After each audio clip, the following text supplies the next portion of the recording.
พระครูปฏิกาจากสมาครับผมเจริญพรลุงหนุ่ยครับราชการว่าจากนราครับผมครับสวัสดีหนุ่ยเนอร์ที่สมัยสุริโยดรหัวหน้าธรรมะคลายเครียดครับครับผมครับมีทุกท่านครับธรรมะทุกท่านทุกคนนะครับมาเครียดทุกท่านทุกคนนะครับผมครับนี่ออกเพลงได้แล้วก็นะครับเนาะเพลงมาถึง7 เพลงแล้วนะโอ้อยากคือจะพอไม่ได้สักเพลง2 เพลงนี่ก็ได้จะได้อยู่เพราะมันเพลงประจำเดี๋ยวนี้เซเว่นนี่ละเว้นแล้วเนาะอยากก็รวยไปรวยมันเนอะวันนี้คุณผู้ฟังจะไปฟังรับเนอะวันนี้จะมีเตี้ยเล่าให้ฟังนะครับแน่น้อยปั่นปอนเท่านั้นอุ้ยแม่อุ้ยนั่นนะเนาะเล่าให้ฟังไม่อุ้ยนั่งนะคอของนอนหรอกเพราะเองแข่งด้วยเองเนาะ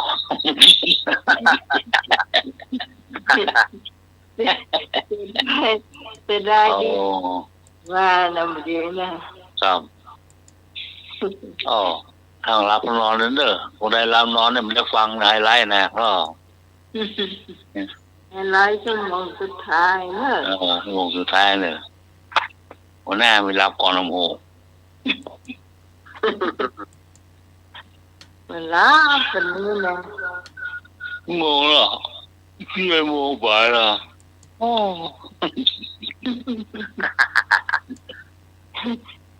มาสบายนี่ตา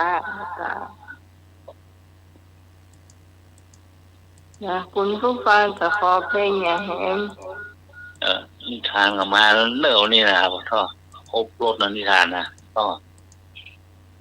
ฟังอยู่จบถึงเชื่องเลยคนได้บอกฟังโจบเชื่องเลยพวกคนเรื่องถูกหวยเลย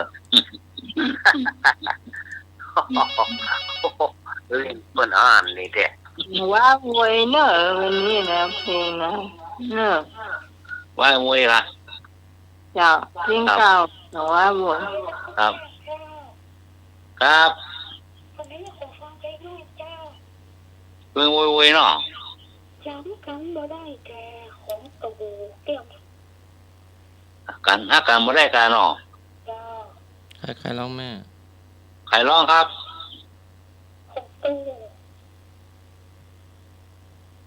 ฮะใครร้องเกี่ยวบัวสายอย่างนี้นันทิดาเกี่ยวบัวสายชื่อเพลงจอมกันบ่ได้แกนันทิดาแก้วบัวสาย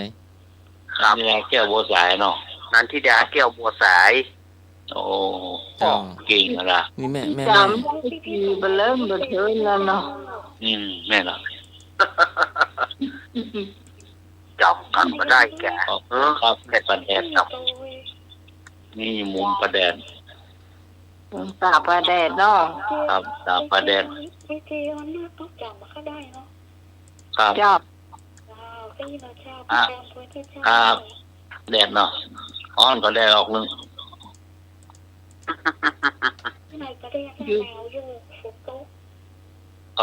ฝนตกครับฝนตกก็ไปอยู่ห้องเนี่ยมันจืดมันไม่ได้ปลาแดดเนาะหูเหลืองของเราลุงอย่างนี้แย่เราฟังของพี่ตู่แก้วใส่ยังไงแก้วบัวสายเนาะแก้วบัวสายเจ้าเราฟังกับยูมือแปลมึงเจ้าตัวขันเจ้าครับเจ้าขอบคุณครับมาสายแรกเนาะโอ้มาสายแรกอาจารย์โอ้สายต่อไปนมัสการครับผมแปะแปะครับเดี๋ยวเนอะในฐานะเทียนนี่มันมีเพลงนักป่ะเนาะ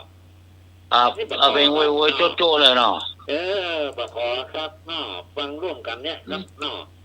นี่ห้องป่วยครับชอบ หอมปล่อย นี่หอม เนี่ยเนาะ นี่หอมปล่อยเนาะ หอมปล่อยกับหนูเนี่ยเนาะ ขอเองแล้วก็ฟังเพลงหอมปล่อยเนาะนี่เนาะ นี่นานเนาะเนาะ ครับ เนาะ วันนี้เธอ สวัสดีครับ ครับ วันนี้จะเธอน่าจะจ้างสักพันฉันก็ไม่หันไปมองเนอะ อ่าอ๋อ เราไม่เนอะเป็นพันแล้วนะครับ ลันเตอร์เพลง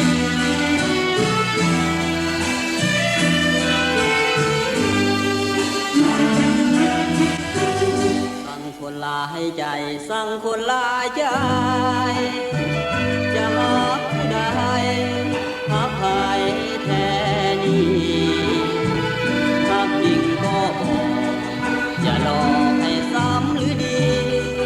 หากแม้นบอกคิดปานีจงตัดไมตรีอย่ามีเยื่อใยสั่งคนหลอกลวงสั่งคนหลอกลวงบ่ฮักเจ้าห่วง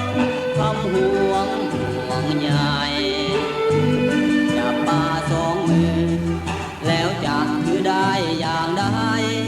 บ่ฮักจุงหลีกทางไปแนวคนหลายใจบ่ปรารถนาผู้นี้ก็สู้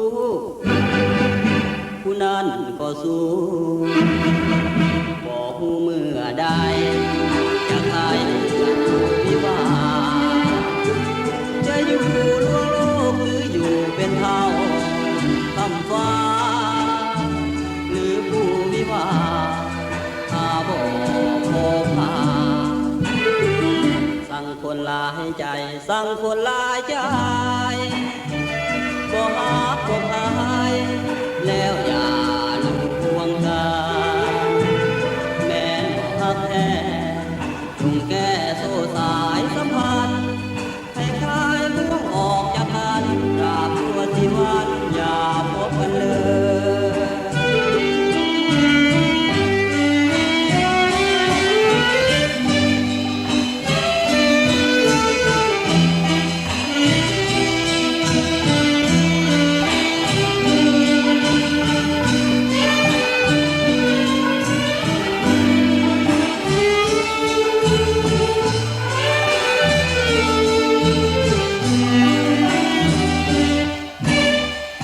สั่งคนหลายใจสั่งคนหลายใจ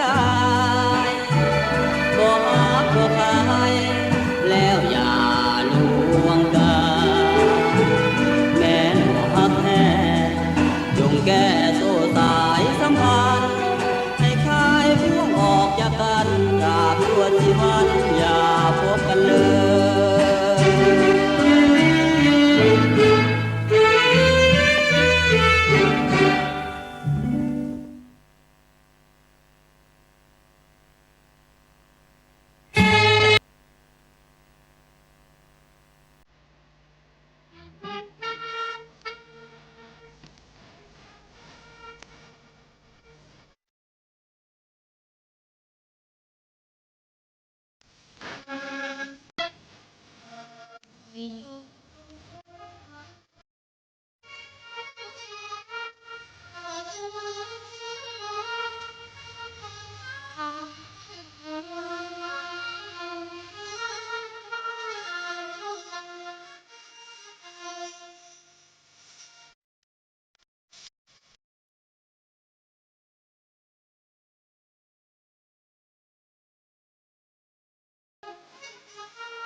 จ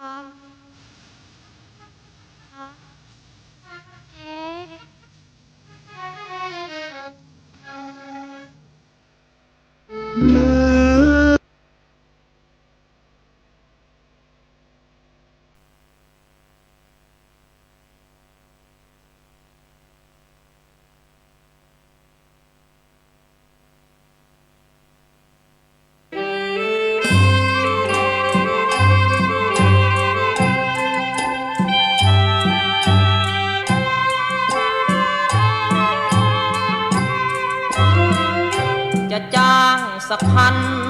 ฉันก็ไม่หันไปมอง ถึงเธอจะใส่ทอง เส้นโตเท่าโซ่รถไฟ จะขี่รถเก๋งเรือบินหรือเดินดินไป สวมสร้อยเพชรเม็ดโตเท่าไข่ราคาแค่ไหนฉันก็ไม่มอง จะจ้างสักพันฉันก็ไม่หันไปแล เพราะเธอเคยฝากแผลให้ไว้จนใจกลัดนอ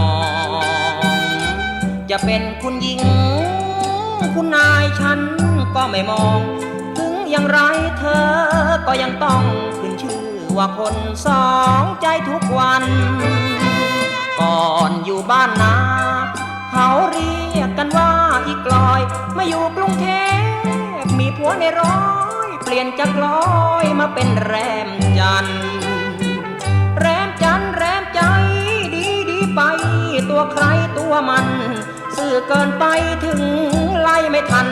ช้ำช่างมันนึกว่าฝันเลยไปจะจ้างสักพันฉันก็ไม่หันไปมองถึงตัวจะหุ้มทองไม่มองให้โง่ทำไมสักวันเถิดนาน้ำตาจะนองหน้าใครเขาไม่แลแล้วคงจะได้ขึ้นชื่อคุณนายประจำโรงแรม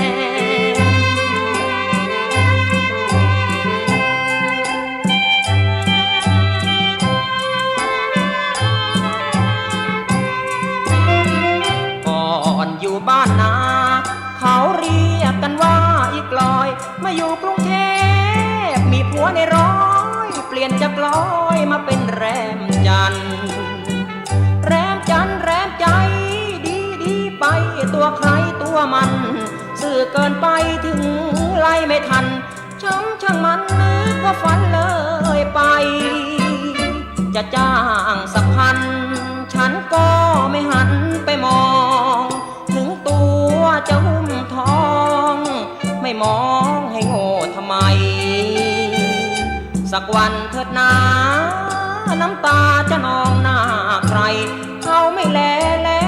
วคงจะได้ขึ้นชื่อคุณนายประจำโรงแรม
อย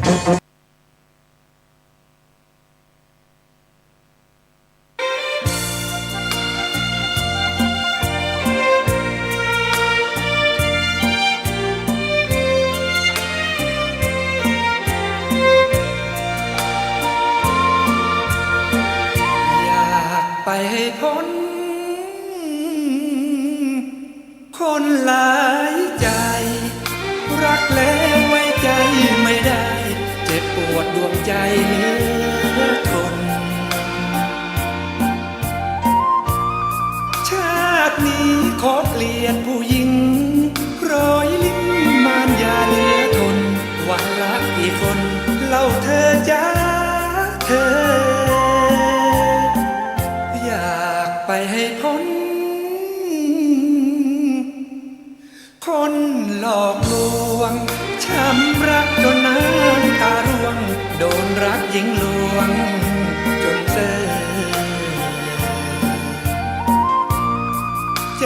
เธอทำไมชั่วนักมีรักกันให้เกลอเธอจ้าเธอพอกันทีเจ็บแล้วพอแล้วเจ็บใจยิ่งนักร้องไห้เพราะรักน้ำตาไหลปรีรักคนใจโคตรน่าซึ้งทั่วโลกเขาลือทั้งปีว่าเธอนี้เป็นคนหลายใจอยากไปให้พ้นคนใจดำขายรักแต่เช้ายันค่ำลูกตาดำๆต้องนอนร้องไห้เธอชั่วไม่มีใครเหมือนบ้านเรือนไม่เอาใจใครอยากจากไกลใจคนเสเพล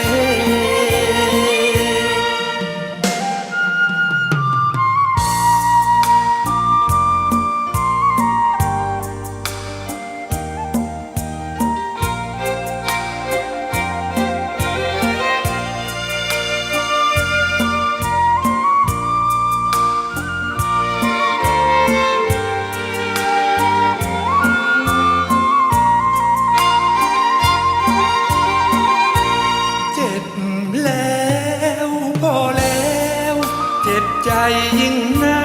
กร้องไห้เพราะรักน้ำตาไหลปรีรักคนใจโคตรน่าซึ้งทั่วโลกเขาลือทั้งปีว่าเธอนี้เป็นคนหลายใจอยากไปให้พ้นคนใจดำขายรักแต่เช้ายันค่ำลูกตาดำๆต้องนอนร้องไห้เธอชั่วไม่มีใครเหมือนบ้านเรือนไม่เอาใจใครอยากจากไกลใจคนเสเพล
มาต้องมองแย่กัน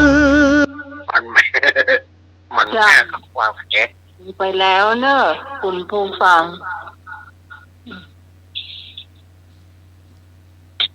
เจ้าวันนี้ฟังเพลงจู้ใจอาจจะคัดใจคนฟังตามใจคนจัดคัดใจคนฟังนี่นะเอาไปเหนื่อยในสาววันนี้นะพี่กรณ์ไหมยัง ก็กำลังไปหาอย่าง ไม่นี่แย่ฝากเอาตื้อแถวไปฝากห้องแถวไปฝาก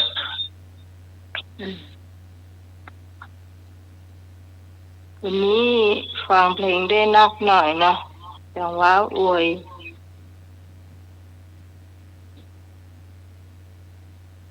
เดี๋ยวรอสักก้ามนะเจ้าเดี๋ยวฮับพี่ก่อนมาก่อนว่าจะมีประชาสัมพันธ์ของงานวัดดอนตันนะเจ้า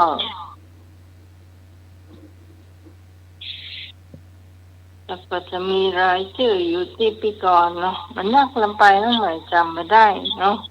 ครับครับ บอกบอกเบ มั อน ร์ ก็มูจูเนอะ แม่ ครับ ก่อนมีแต่ชื่อเบอร์หาย 082 125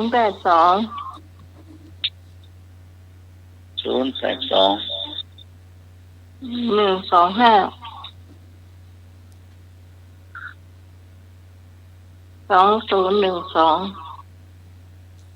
2012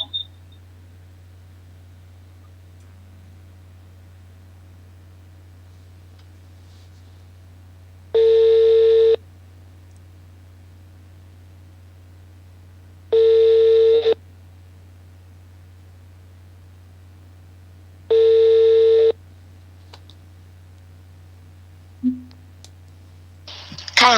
นมัสการค่ะ เจ้า ทำมันชื่อหายวะทำมันเบอร์หาย นี่มีแต่ชื่อแม่ แต่เบอร์บ่มีแบบ ในวันจันทร์ก็คือวัยดูแกสมัยยานาศิโลค่ะ เริ่มพ่อแม่ก่อน นมัสการพระอาจารย์นิรักษ์ค่ะ สวัสดีมิก่อน สวัสดีน้องใหม่จ้าเจ้าสวัสดีไอ้หนุ่ยจ้า ครับผมครับดีครับ ถ้าได้เสียงแปลกๆนะสนิท นะ อันนี้ไม่ใช่เสียงน้องพรเสียงพี่กรณ์เนอเจ้า สวัสดีธรรมะไกลเคลียร์ทุกท่านจ้ะพี่กรณ์จ้ะกรณ์กมลจ้ะ ครับ ก็รายชื่ออยู่ที่พี่กรณ์ก็ต้องให้พี่กรณ์เนาะ รายชื่ออยู่ที่กรกมลเงินทองอยู่ที่พี่สมัยสุริโยดร อุ้ยเปี้ยเลยอ่ะเดี๋ยวก่อนเนอะจะเอาไปทางหนุ่มแม่ริมหน่อยนะคะ ครับ หนุ่มแม่ริมมันมี1,900แล้วมันมีเศษอีก100ถ้าให้มา2,000นี่ ก็คงไม่ทอนนะคะ แล้วพ่อรู้ว่าถ้าเป็นใบปานนะ ใบปานถ้าจะมาทอนน่ะเนาะ ใบปานถ้าอย่ามาถอนนะ พวกซุปซาลาเปาอะ โอ้ยใหญ่ใจอย่ามาเจ้ากับพ่อป่าเอากัน อันนี้เป็นที่เราจะตาลงศพกันเนาะที่ก่อน ครับผม จะอ่านไปแล้วก็ ลงตุก มะลิมนะนะ แย่เสียหลับ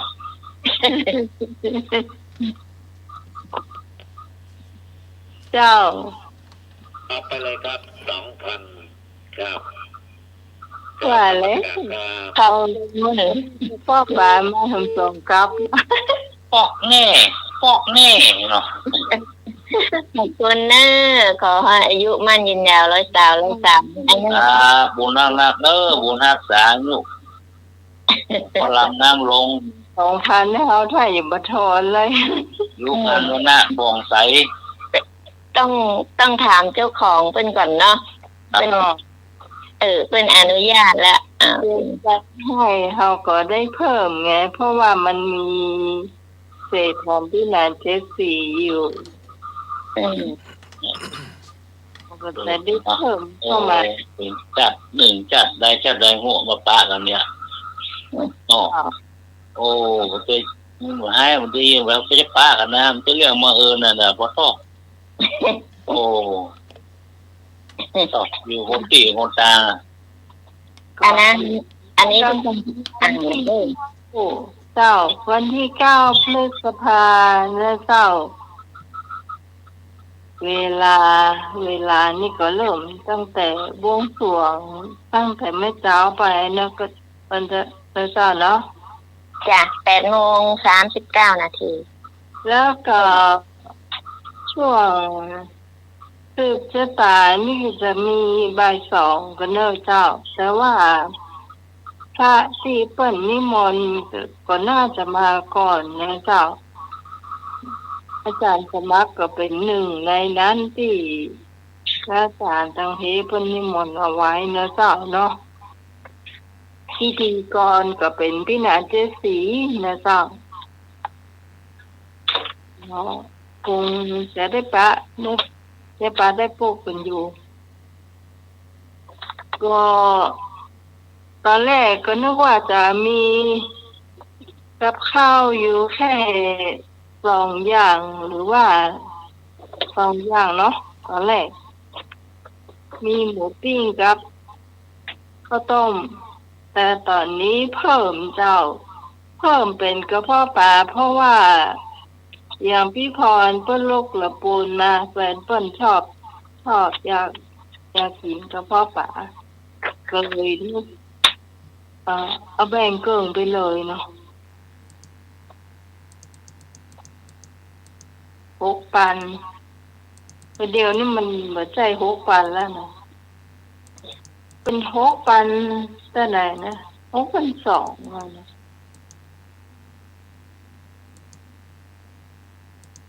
คือ100ก็ได้60เนาะ100ก็6 ปันเนาะแล้วมันห้าม200เหรอ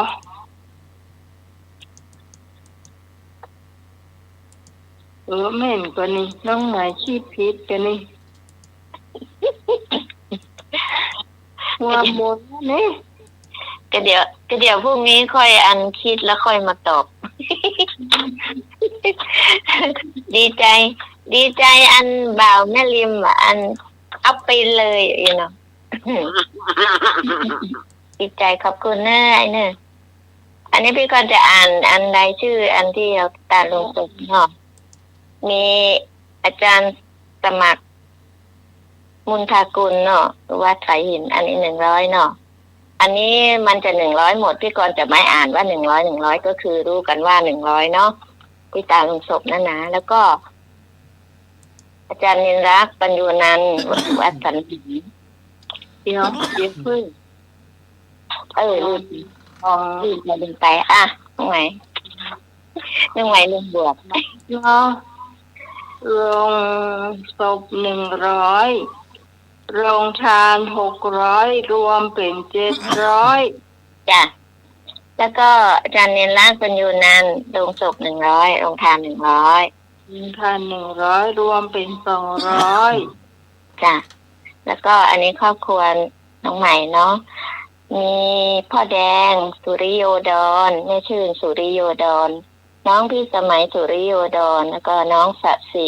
สุริโยดรอันนี้อยู่บ้านดอนตันแม่ริมเชียงใหม่เนาะและอันนี้น้องณสัสิหรือว่าน้องสีน้ำเนาะอยู่สหรัฐอเมริกาเนาะแล้วก็อันนี้น้องตะวันนพเกตอยู่กรุงเทพอันนี้น้องนุชมุนทา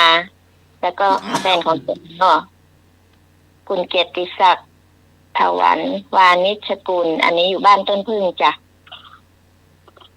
ลงศพ800โรงทาน 1,000 เจ้ามดกัน 1,800 เจ้าแล้วก็อันนี้ คนรูปรอเนาะบ้านทำเนาะไอ้หนุ่ยสว่างเมฆ สลีมาตั้งเปียน้ำเนี่ย เจ้าหล่อที่สุดในโลกน้องสุก100โรงทาน600 เจ้ารวมเป็น700เนอะ และอันนี้เนาะบ่าวพิมเนาะหมัดเพิ่งขึ้นมาเมื่อกี้เนี่ย100เนาะคุณประภาสสุริยรังสีแม่ริมจ้ะ โรงศพ100โรงทาน1,900เป็น2,000 เจ้า โอ้ย เสียดายไปฝนก็โอ้ย และอันนี้ของอ้ายบุญส่งเนาะมีอ้ายบุญส่งวรรณรักษ์ที่บางออนวรรณรักษ์น้องอดีศรวรรณรักษ์แล้วก็น้องคมสันวรรณรักษ์อันนี้อยู่บ้านม่วงงามอำเภอแจ้ห่มจังหวัดลำปางจ้ะ โรงศพ400โรงทาน1,100 1,500 เจ้า แล้วก็อันนี้แม่จันทาชื่นใจเนาะก็มีแม่จันทาชื่นใจน้องศิรภพชื่นใจแล้วก็น้องธนพัฒน์ชื่นใจ อันนี้อยู่สันทรายหลวงเชียงใหม่จ้ะ โรงศพ300โรงทาน900เป็น1,200 เจ้า แล้วก็อันนี้ของพี่อำไพเนาะพี่อำไพเรืองเดชแล้วก็น้องโน้ตสุภชัยเรืองเดชอันนี้อยู่ตลาดสุรินทร์จ้ะแม่ริมใต้เชียงใหม่จ้ะ โรงศพ200โรงทาน800รวมแล้วเป็น 1,000 เจ้า และอันนี้ครอบครัวมโนคำเนาะก็มีอ้ายบุญเกียรติมโนคำน้องพรณัฐนันท์มโนคำเนาะแล้วก็ลูกของแกรักคณาพรมโนคำแล้วก็อดุลวิทย์มโนคำอันนี้อยู่บ้านป่าเศร้าอำเภอเมืองจังหวัดลำพูนจ้ะ อันนี้ของพี่พรแล้วเดี๋ยวอีกมีหลานอีกเนาะเดี๋ยวพี่อ่านไปหมดทีเดียวเลยเนาะน้องสุพรรณพยัคฆ์คินเนาะพ่อเกียรติศักดิ์นิมิตศิลป์แม่คำดานิมิตศิลป์นางสาวเกียรติสุดาพรนิมิตศิลป์และนายสถาพรนิมิตศิลป์อันนี้อยู่บ้านป่าเศร้าลำพูนจ้ะทั้งหมดโรงศพ800ก็3 4 5 6 7 8 9จ้ะ900จ้ะ900แล้วก็โรงทาน500เป็น1,400จ้ะเจ้าอันนี้โอนมาแล้วนะเจ้าจ้ะติ๊กไว้แล้วจ้ะแล้วก็อันนี้ครอบครัวพี่เนาะอาจจะใหญ่สักหน่อยนายยนต์เคยกลาง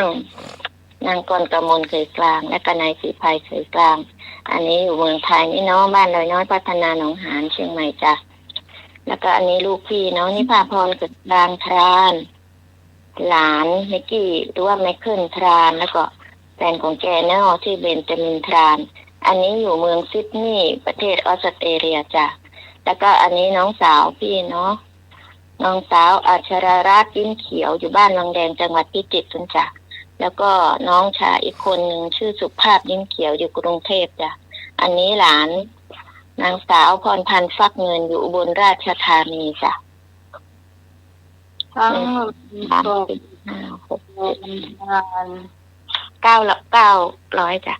900แล้วก็โรงทาน4จ้ะ1,300จ้ะก็ถูกจ้ะถูกจ้ะถูกเนาะจ้ะเป็น3แล้วก็อันนี้พี่ต่องเนาะ ยวงคำจันตุ่นแล้วก็บำเพ็ญจันตุ่นอันนี้อยู่บ้านป่าบงเทพารามเนาะอำเภอสารพีจังหวัดเชียงใหม่จ้ะ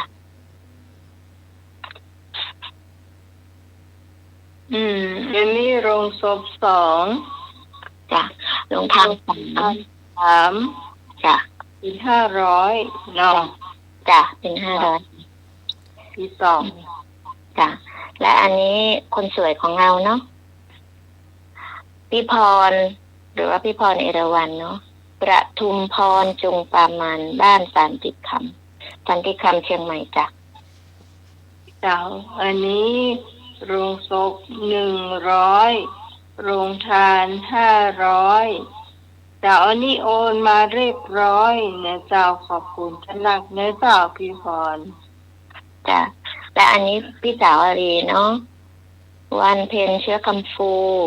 กำพลเชื้อคำฟูและอันนี้อันญาติธรรมเนาะเป็นห้องญาติธรรมกับอาจารย์สมัครคือคนก็ไม่รู้เป็นสมพรบุญขันแก้วแม่แดงสีน้ำเงินเนาะอันนี้เป็นกระโอนมาให้แล้วเนาะอยู่บ้านต้นเปาสันกำแพงจ้ะต้นเปาสันกำแพงโรงศพ404คนเนาะจ้ะโรงทาน100เจ้ารวมเป็น500โอนมาแล้วเจ้าติดเอาไว้แล้วเนาะแล้วก็อันนี้อยู่ตลาดขี้เหล็กดอยสะเก็ดเนาะแม่จันเพ็ญชัยยวงจ้ะเจ้าอันนี้โอนมาแล้วโรงศพ100โรงทาน100เรียบร้อยเจ้าและอันนี้คนสวยคนงามเนาะบ้านแม่ย่อยสันทรายเป็นเนาะแม่โสภิตาคติยะแม่ย่อยสันทรายจ้ะโรง100โรงทาน100รวม200นะเจ้าจ้ะและอันนี้พ่อเสน่ห์แสงศิลป์แม่ดาบแสงศิลป์บ้านดอนตันแม่ริมเชียงใหม่จ้ะโรงศพ200โรงทาน100รวมเป็น300นี่จ่ายมาแต่เจ้าเนี่ยนะเจ้านี่นะเขยกับน้าสาวนะเจ้าคนที่เลี้ยงใหม่มาเนาะจ้ะเด็กเลยค่ะอันนี้คนเก่งของเราเนาะเป็นเห็นด็อกเตอร์ไปนะพี่นานอินสมเตพินด็อกเตอร์จ้ะโรงศพ100จ้ะโรงศพ100โรงทาน 1,100 เจ้ารวมเป็น1,200จ้ะจ้ะเจ้าและอันนี้ยายบุญกรรมกันทวังเนาะแล้วก็นายนิกรกันทวังอันนี้ก็เป็นยายของน้องใหม่เนาะบ้านดอนตันแม่ริมเชียงใหม่จ้ะยายเป็นญาติแต่เรียกยายเนาะ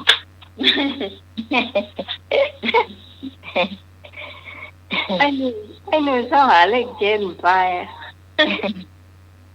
เลขเจ็ดมันอยู่แถมตีง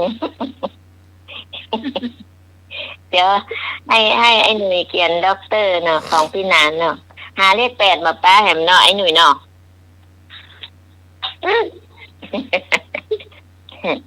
ไอ้เจ้าเดี๋ยวมันว่าเอาละแซวหลังไมค์บอกว่ามาแซวหน้าไมค์นี่นะไอ้เนาะ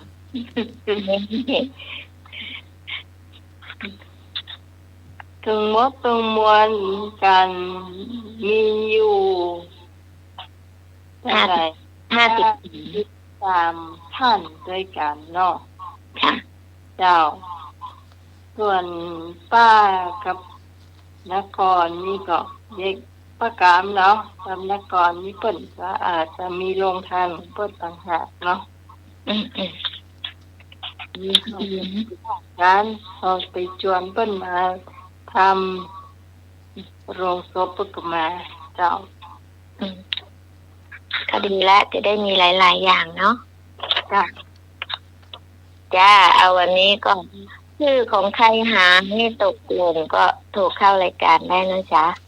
แต่ของทางนี้จะมี1ไอศครีมวอลเนี่ยเจ้า 2มีข้าวต้ม3มีกระเพาะปลานะเจ้า4มีหมูปิ้งนะเจ้าตอนแรกว่าจะมีหมูปิ้งกับข้าวต้มแล้วเดียวเงินมันมีเยอะละเราก็เลยมาเอามากระเพาะปลาแฮมแบ่งเลยเนาะ โอ้ คื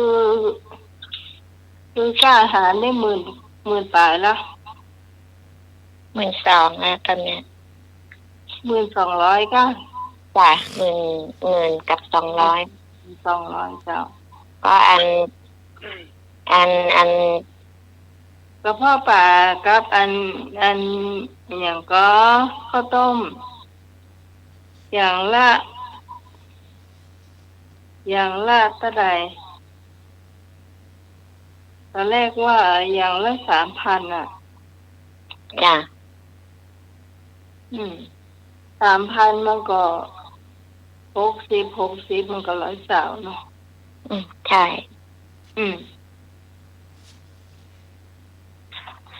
ก็เดี๋ยวลงทานเผื่อมีเพิ่มเติมทีหลังเนาะเราก็เพิ่มไปได้ตามนั้นนะจ๊ะอาจจะเพิ่มเติมได้อยู่ในเจ้าตันอยู่จ้ะโรงศพนี่ก็เขาก็จะเก็บกันแค่100 เดียวในเจ้ามันจะมีการสืบชะตาตัวในเจ้าสืบชะตาแล้วก็ลงทานกระตานลงศพพร้อมผ้าขาวในเจ้าโอกาสนี้ก็นี่หักเนอะเพราะว่าปีที่แล้วเพิ่นมีแต่ว่าได้สืบชะตาในเจ้าแต่ปีนี้เพิ่นยกครูเหตุก่อนบวงสรวงยกครูเนาะมีครบเพียบเลยแล้วเราก็ทำโรงทานเขาดีใจนะเจ้าที่หมู่เฮาเนี่ยทั้งหมดทั้งมวลเนี่ยเป็นใจการขนาดเลยเจ้าพอเขาเจ้าเอ่ยมาปุ๊บนี่มีก็คนหอมเจ้าอันนี้เฮาก็ยังบ่ถึง2 เดือนเลยก็ได้ขนาดนี้ก็ถือว่าเยอะมากนะเจ้า 15,000 ปลายละถ้ารวมถึงลงศพนะเนาะพี่ก่อนเนาะถ้ารวมใน15,000กับ400จ้ะพี่รวมถึงกันเนาะ15,000ของอ้ายเพิ่มมาอีก100ประมาณ15,000กับ500ประมาณนี้นี่อันนี้รวมคร่าวๆเนาะอาจจะไม่ถูกเท่าไหร่ก็น้องรวมในใจมัน15,000 ปลายเนาะจ้ะพี่รวมตอนเมื่อค่ำนั้นได้15,000กับ400เนาะนี่เพิ่มมา100ก็คงประมาณ15,000กับ500คงประมาณเนี้ยจ้ะข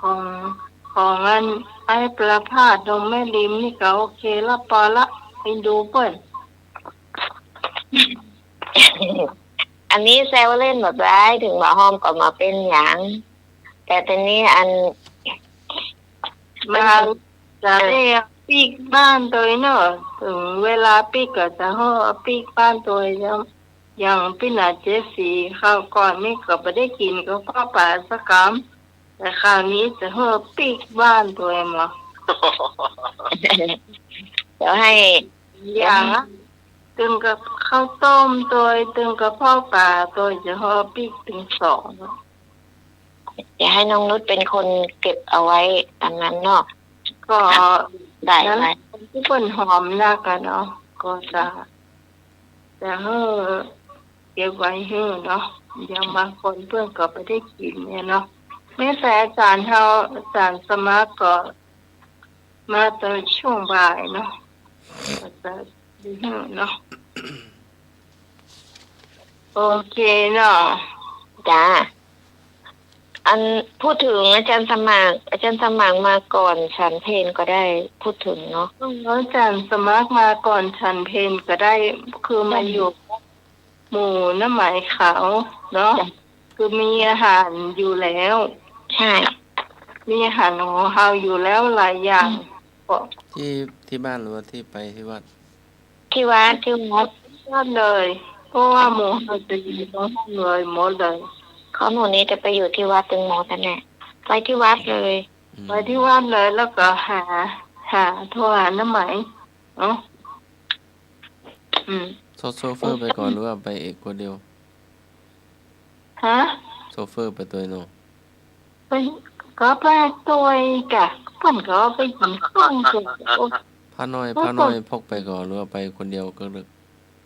เอาเพิ่นมาได้นิมนต์ใช่กะเพิ่นนิมนต์เพิ่นอยู่การสมัครจ้าไปคนเดียวนะจ้าแล้วหลวงพ่อเจ้าวาดเราเพิ่นนิมนต์คนเดียวจ้าสมัคร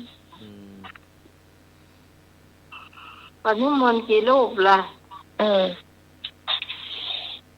อาจารย์เอารักมาก่อนถ้าผมไม่ติดอะไรผมจะไปก็ไม่แอลก็ได้นี่จ้ะ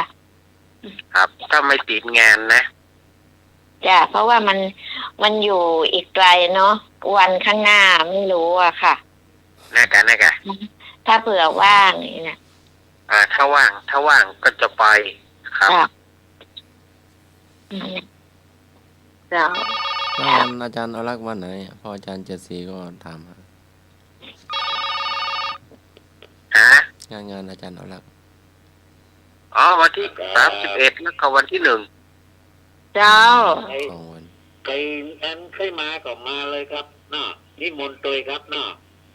ทั้งวัดไฟเลยครับหมดวัดไฟเลยครับแต่ใครมาก็มาเลยครับน่ะไปได้ที่ไหนว่าไปเรื่อยมาได้มันไม่เจอมันไม่ใช่มาเหมือนบ้านทั้งใหม่แล้วไปใช่ได้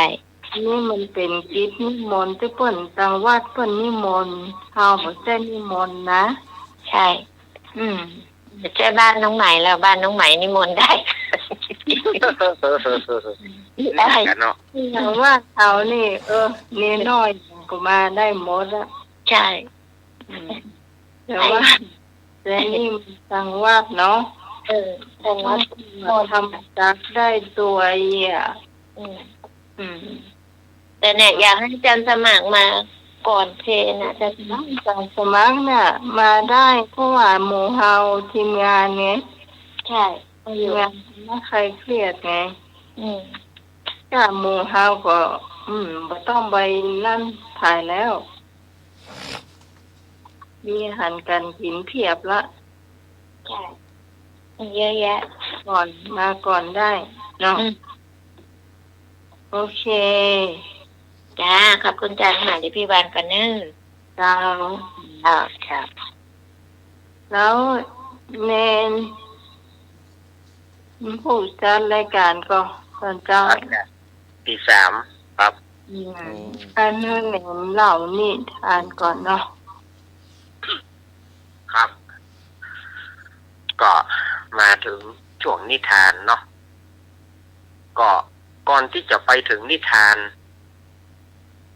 ก็จะเอาเกร็ดความรู้เล็กๆน้อยๆเนาะฝากศรัทธาญาติโยม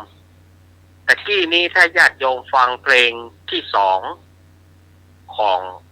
รายการแต่กี้คือชื่อเพลงเศร้าๆอย่าเว้าหลายก็คือปอจะไปอู้นักนี่เนาะถ้าอู้เป็นบ้านเฮานะปอจะไปอู้นักก็เพลงนี้เนี่ยเป็นการขับร้องของกิ่งดาวจันทวัฒน์ครูสำริดศรีเผือกเป็นผู้แต่งเนาะครูสำริดศรีเผือกหรือว่าสำริดรุ่งโรจน์นี่นะซึ่งเป็นนักแต่งเพลงพิการสายตาเนาะแต่ว่าเปิดแต่งเพลงเนี่ยโอ้โหแต่งเพลงดังก็ทำเพื่อแสงสุรีรุ่งโรจน์ดังทะลุทะลวงก็พ่อครูสำริดรุ่งโรจน์หรือว่าสำริดศรีเผือกเนี่ยแต่อู้ถึงเพลงเศร้าๆอย่าว้าวหลายเนี่ยครูสำริดจะขอให้กิ่งดาวจันทวัฒน์เนี่ยเป็นผู้ร้องแต่ว่ากิ่งดาวเนี่ยไม่ใช่คนอีสานกิ่งดาวเป็นคนกรุงเทพกิ่งดาวจึงบ่ยอมร้องเพราะว่าหัวไปผิดอักขระเปิ้นหัวไปผิดแต่ว่า ครูสำริดก็บอกว่ามึงสุมาเนอะมึงฮ้องไปเตอะถ้ามึงฮ้องมึงดังแน่ก็เลยพิษกันเถียงกันกิ่งดาวก็เลยหนีว่าจะบอกอู้กับครูละแต่ในที่สุดก็กึดอินดูครูผมละ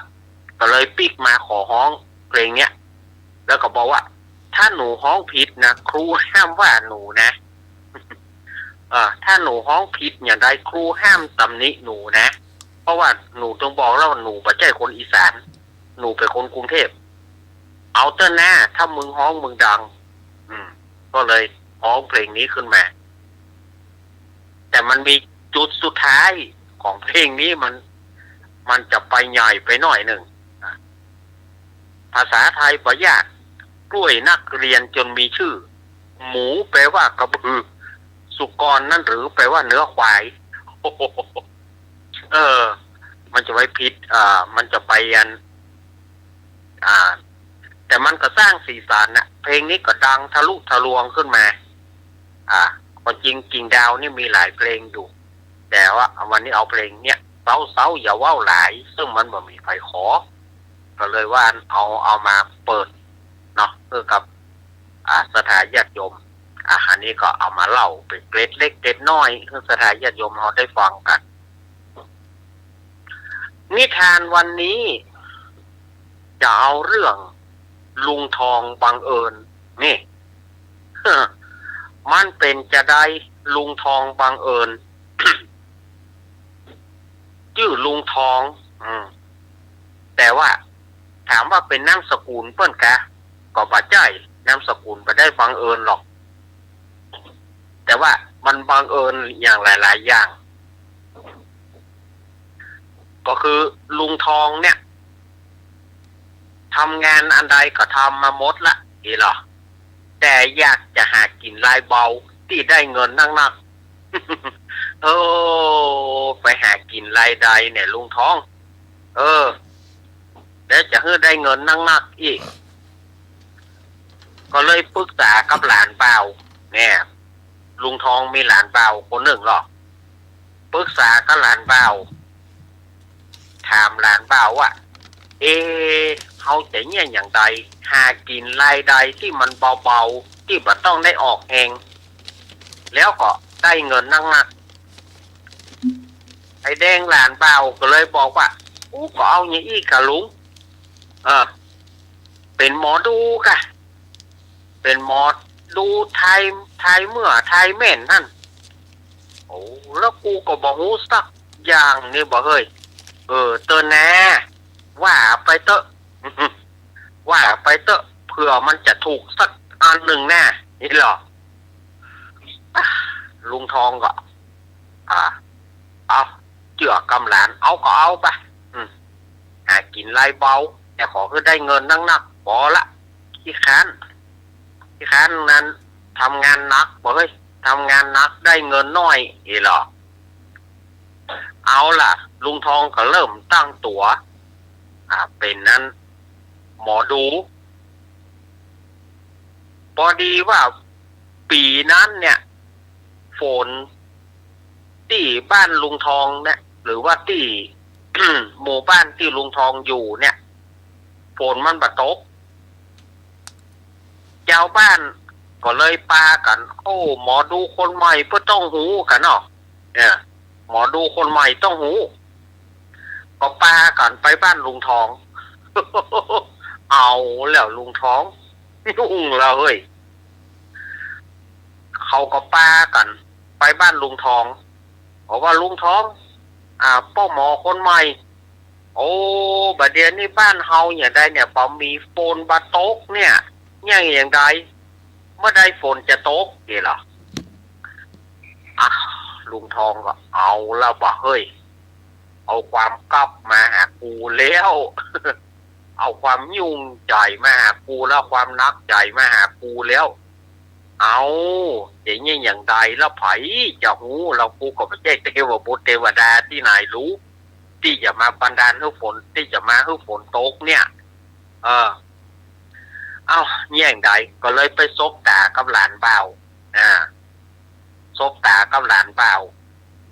หลานเบาของลุงทองก็ยกมือขึ้น3 นิ้วเพื่อจะให้ลุงทองบอกไป3 อย่างลุงทองเมื่อหันหลานเบายกมือ3 นิ้วก็บอกเนี่ย3 วันฝนตกแน่เอาละ3 วันฝนตกแน่บอกคือเจ้าบ้านเมื่อเจ้าบ้านไปแล้วก็มาขึ้นใจไอ้ทองเฮ้ยถ้าเกิดว่าฝนมาตกนี่ก็ตายมึงเฮ้ยจะได้อยู่นี่หรือว่าคอจะปูดบ่อุ่นเนอะแต่มันก็เป็นเหตุบังเอิญพอถึงวันที่3ปรากฏว่าฝนตกลงมาโอ้เจ้า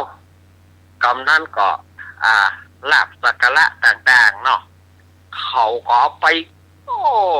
ฮื้อลุงทองจนแน่นหนาแล้วกับกำนั้น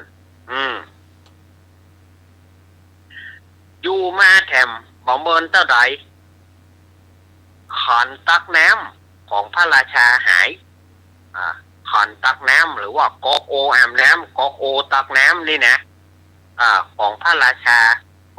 พระราชาก็ใจขันตักน้ำขันตักน้ำหรือว่าโอตักน้ำเนี่ยหายมูทหารก็ตีกองห้องเป่ากันว่าไผ่หู้เบาะแสของขันน้ำขันตักน้ำของพระราชาไผ่หู้เพิ่นจะฮื้อรางวัลนี่หรอที่นี่ก็บ่มีไผ่หู้เขาก็จิมูทหารแหละเขาก็จิมูทหารไปหาหมอทองหมอทองไทยแม่น เขาก็จิไปหาลุงทองมูทหารก็ไปหาลุงทองแล้วบอกว่าลุงทองขันตักน้ำของพระราชาหายนะลุงทองก็เอาแล้วบอกเฮ้ยมันนักกว่าฝนตกอย่างด้วยซ้ำไปของคนอื่นก็ยังว่าขันตักน้ำพระราชาหายเอาละหายใจเงี้ยยังไงเนี่ย ก็อิดใจเงาเนอมาหากินไรเบาก็ต้องมาเจอศึกนักแล้วบอกเฮ้ยก็เลยไปซบตากับไอ้แดงหลานเบาเนี่ยไปซบตาก็มันหลานเบาของลุงทองนี่ก็เลยกวักจีในแนวบอกห้องน้ำเนี่ยเนาะลุงทองก็หัวสมองว่องไวหรอกขันตักน้ำมันก็ต้องอยู่ในน้ำเจื้อเตอะมูทหารไปซ่อหาเตอะมูทหารก็ไปซ่อหาในที่สุดก็ไปได้ห้องน้ำแห่งหนึ่ง ไปได้ที่ห้องน้ำแห่งหนึ่งไปได้ขันตักน้ำนี่นะโอตักน้ำนี่นะไปได้มาพระราชาก็หมอทองนี่มันแน่จ้ะก็ไปห้องมาเข้าเฝ้าเขาไปนี่หรอเขาก็ห้องลุงทองไปเข้าเฝ้าพระราชาก็ได้พาปลาใส่กับลุงทองแล้วก็เกิดที่ถูกใจเนาะเมื่อถูกใจก็จัดเลี้ยงแหละเลี้ยงอาหารตึงหลานเบาของลุงทองตึงลุงทองนั่นนะเลี้ยงกันบอกว่าลุงทองนี่ก็น่าจะอยู่บ้านถ้าจะมาได้กินดีลุงทองนี่ก็กินเอาเนาะ อย่างปู่พามชูโชคกินนั้นอาหารนะเนาะกินข้าวบอกว่ากระดูกไก่ขามคอมัน กระดูกไก่ขามคอลุงทองนี่ก็สะบัดหน้าไปสะบัดหน้ามาเพื่อจะเฮือนกระดูกนั่นหลุดออกเหลวไปต่างเหลวไปต่างบัลลังก์พระราชานั่งอยู่พระราชาก็นึกว่าลุงทองเนี่ยมีกิจธุระอย่างลุงทองฮ้องกะก็เลยลงจากต่างบัลลังก์นั้นพอลงจากต่างบัลลังก์นะปรากฏว่าฟ้าเกิดผ่าต่างบัลลังก์นั้น ปั้งโอ้ต่างลางแหลวหมดทีนี้ลุงทองนั้นมันสะดุ้งเนาะดุกระดูกไก่ก็เลยโซดออกจากปากกระดูกไก่ที่ขามคอนั่นก็โซดออกลุงทองก็เลยได้โอกาสก็เลยบอกว่าหันก็พระราชาถ้ามอมฉันบาฮ้องฝั่งฮ้องพระองค์ลงมานะพระองค์เหลวคำตั้งบัลลังก์กันแน่นอน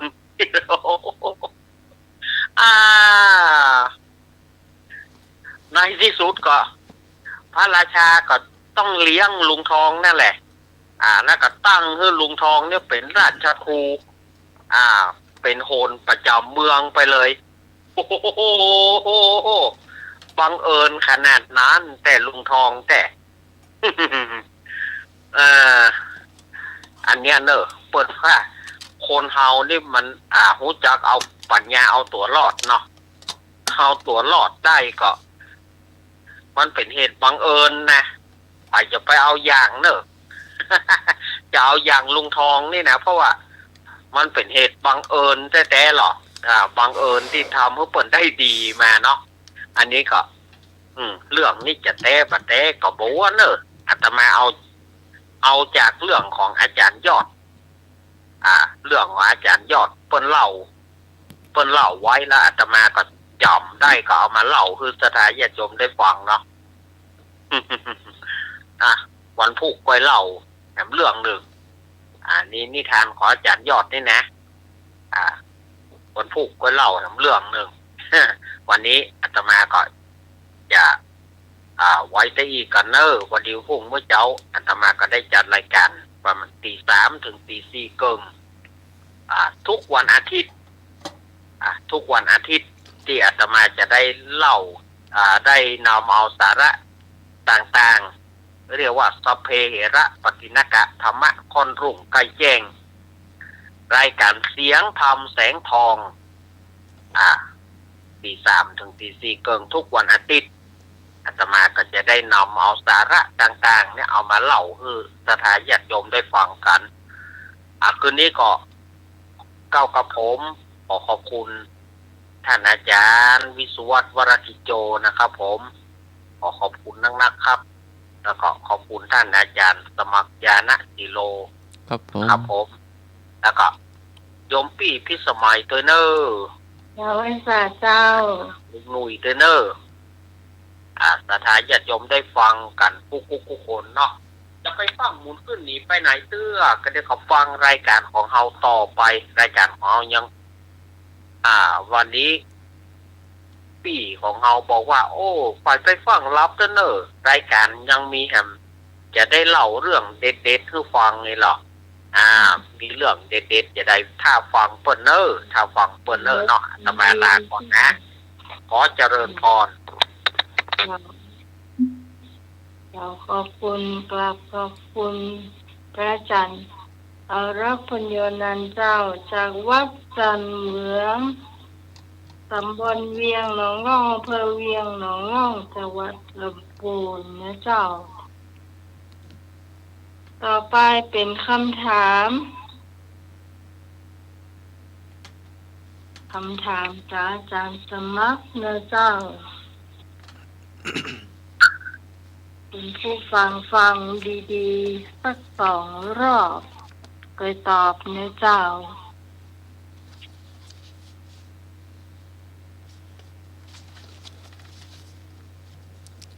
วันทามิพันเตภควาอิมังโพธิลุขะเจติยังสังเวชนียังฐานังยัตถาคะโตมหิสัทธันสัทธัสสะกุละปุตตัสสะทัสสะนิยังอิทะขยาสีเสยะถาคเตนะสะเทวะเกโลเกสมาลเกสะธรรมเกสัสสะมรณะธรรมะนิยาปัชชายะสะเทวมนุสายะอนุตตรังสัมโพธิงอภิสัมพุทธังสาธุนูพันเตอิเมหิสักกาเลหิอหิปูชยามิสักวาขา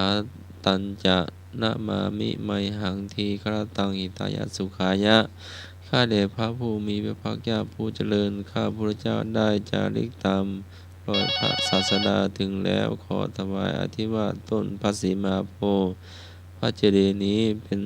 อันเป็นสังเวชนิยสถานกุลบุตรผู้มีศรัทธา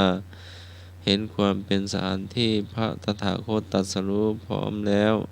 ซึ่งอนุตตรสัมมาสัมโพธิญาณพร้อมพังเทวโลกมารโลกพรหมโลกในหมู่สัตว์พร้อมพังสำนักพราหมณ์และเทวดามนุษย์ทั้งหลายหน้าที่ตำบลสากยะตำบลขะยาสีประเทศแห่งนี้แด่ข้าพระพุทธเจ้าผู้เจริญขอน้อมบูชาด้วยสักการะถึงพระพุทธพระธรรมและพระสงฆ์บูชาสักการะเพื่อประโยชน์ความสุขของข้าพเจ้าตลอดกาลและนานเทอญถามว่าเป็นคำบูชาอะไรก็นมัสการพระศรีมหาโพธิ์ตรัสรู้ขอคำบูชาสถานที่ตรัสรู้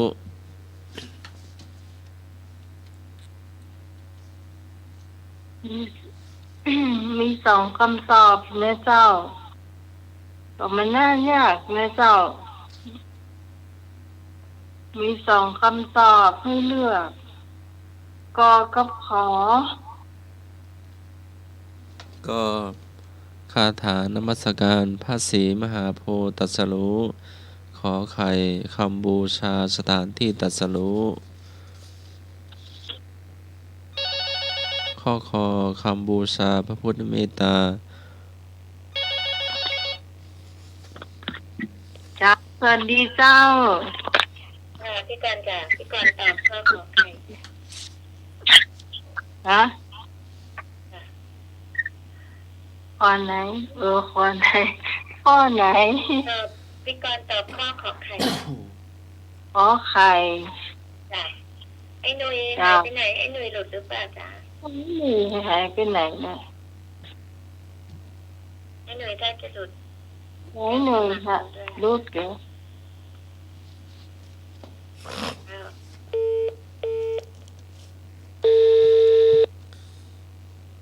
ตอบมาได้นึ่ง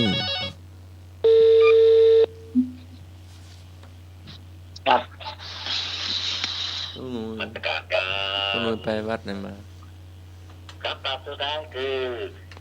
นมัสการศรีมหาโพธิ์ครับท่านอันบรรยายศรีมหาโพธิ์ครับกราบนมัสการครับ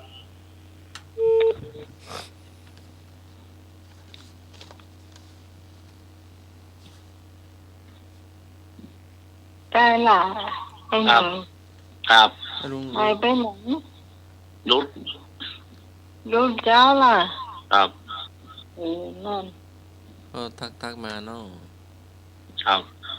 ก็รู้ว่าลุงมันไปหลับ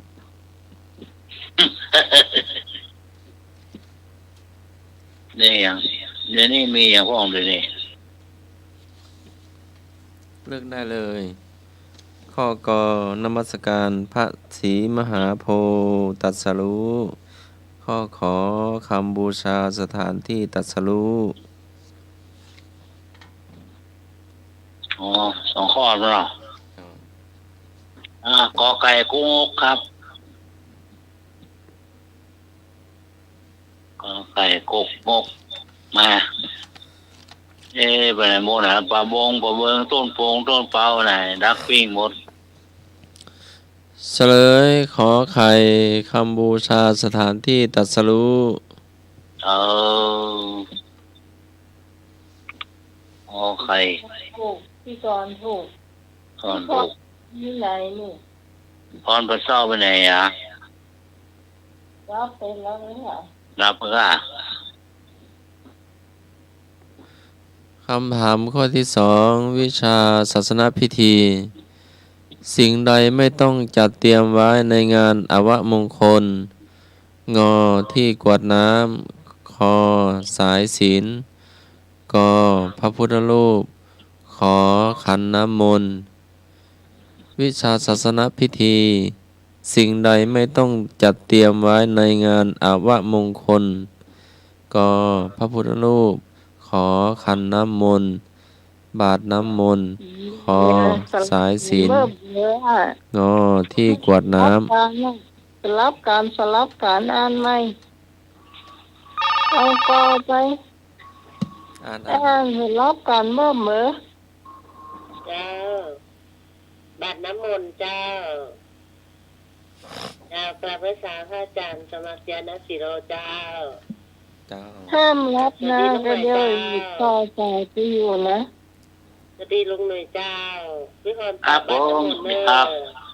พี่พรห้ามรับนะก็เดี๋ยวต่อสายไปอยู่ขันน้ำมนต์เอาตัว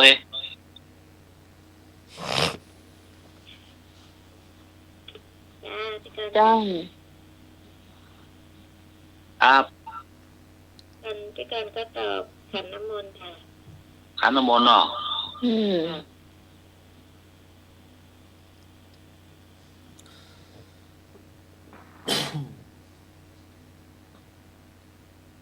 ขันน้ำมนต์เชิญครับมาสักการครับผมเอาพระพุทธรูปครับพระพุทธรูปครับไม่จำเป็นครับครับนมัสการครับต้องมีสิต้องมีสิ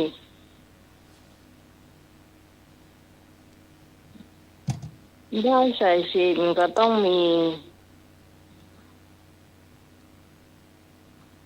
แต่มาหนึ่งก็ต้องมีงานนาวามงคลน่ะ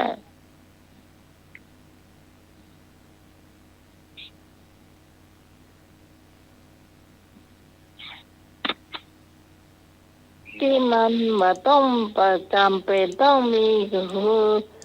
ขันน้ำมนต์นั่นแหละการสมัครได้เฉลยแล้วได้เหรอใช่เหรอแม่นว่าแม่นถูกต้องสิ่งใดไม่ต้องจัดเตรียมในงานอวมงคลงานอวมงคลก็คืองานทำบุญศพ7 วันทำบุญ100 วัน50 วันสวดอภิธรรมสวดมาติกาหลวงสวดอนัตตลักษณสูตรพระพุทธรูปก็ต้องเตรียมสวดธรรมนิยามสว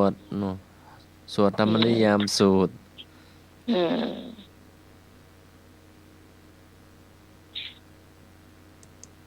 เป็นยังคำถามต่อไป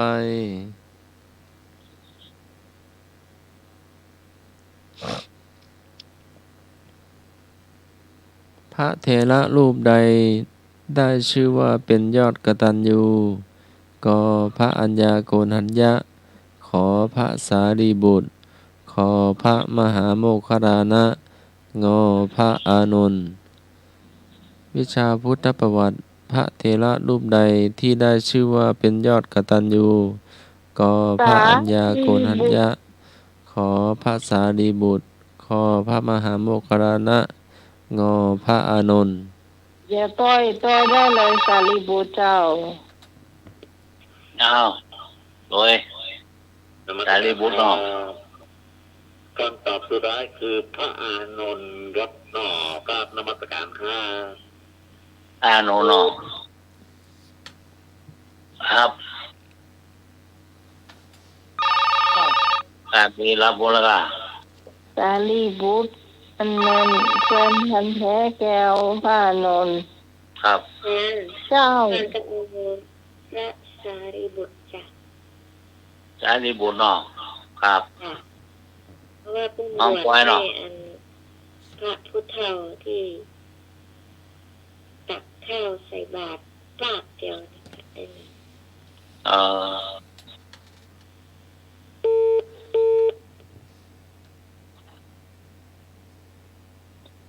คำว่าเด็กอธิบาย เจ้าภาษาลีลูดด้วยนะเจ้า ครับสารีบุตรเนาะเจ้ากตัญญูเนาะ ที่ก่อนว่าบอกโพสอะกำเดียวหูใช่เพื่อเห็นว่าฟังอย่าบล้ำเหลือนี้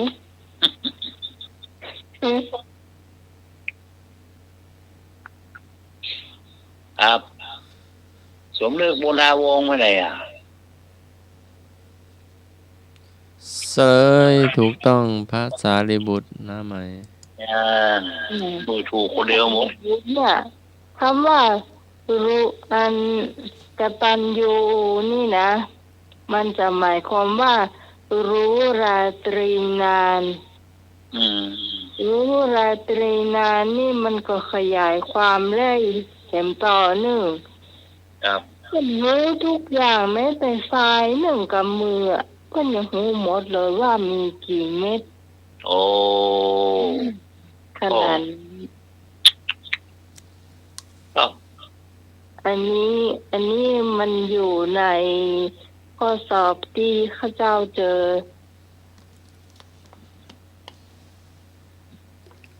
คำว่ารู้ราตรีนานนี่นะ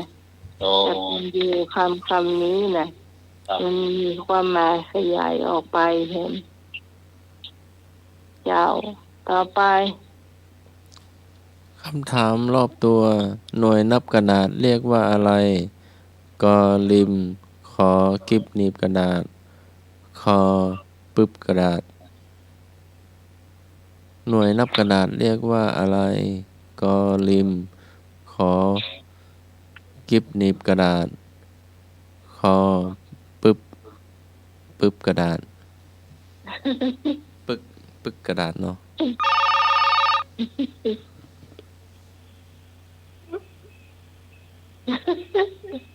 นมัสการครับไอ้อย่างกอไก่อ่ะลิงเนี่ย ริมกระดาษ น่ะมันเป็นยังไงหน้าตา มันเป็นจะไดอะ โอ้มันรีดกระดาษเนี่ยกะงูกระดาษเนี่ยลงพิมพ์เข้าใจเหรอลงพิมพ์อ่ะสีแยกกลางเวียงเนี่ยลงพิมพ์ถือพิมพ์อ่ะเข้าใจเหรอพิมพ์กระดาษอ่ะ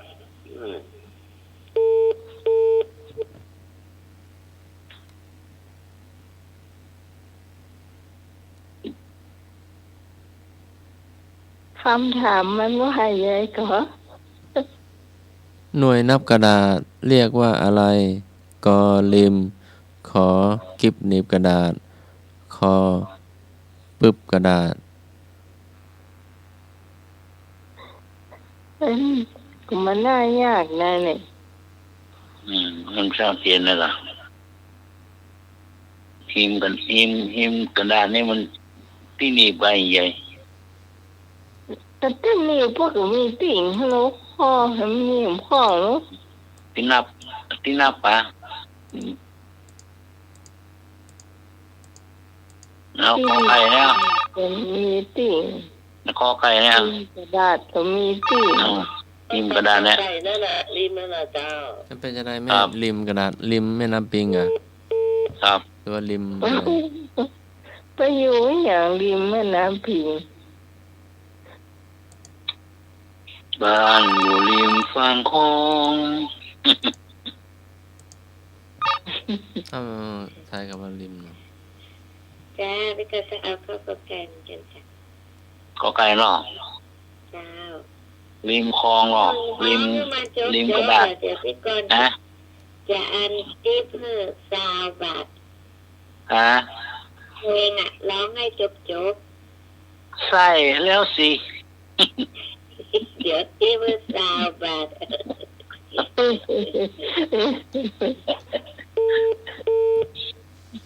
บ้านอยู่ริมฝั่งคลองเนี่ยสายชนมอง มองนั่งได้เลยไปแล้วของอะไรเขาโอ้โห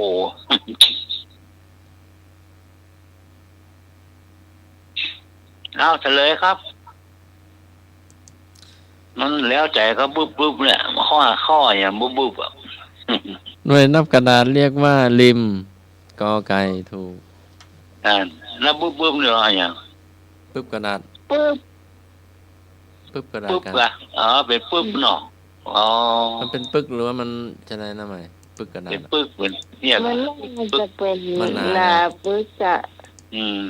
มันหนาเป็นแท่งๆเนาะ ครับ แม่น ปึ๊บเป็นปึ๊บเนาะซองมาเป็นปึ๊บนี่ล่ะเนาะซองมาปลามาเป็นปึ๊บ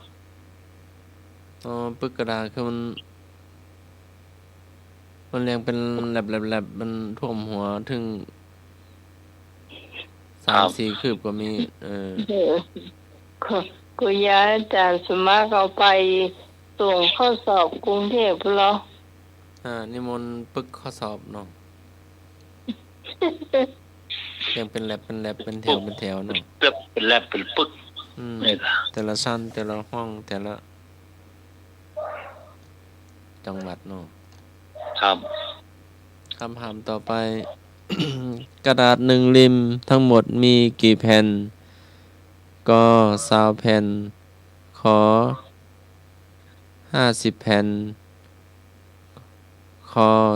480แผ่น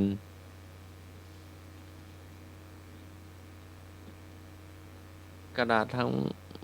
าษ1ริมทั้งหมดมีกี่แผ่นก20แผ่นขอ50แผ่นงอ480แผ่นมันยังมาห่างกันแต่ว่าตาแล้วมาประทานครับอันนี้บัดต้องนับเลยครับเนาะตอบได้เลย50เนาะครับนมัสการครับ50เนาะ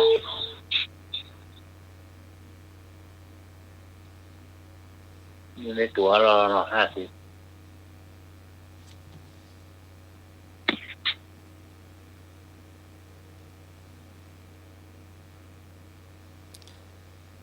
คำถามทั่วไปถามว่ากระดาษ1ริมทั้งหมดมีกี่แผ่น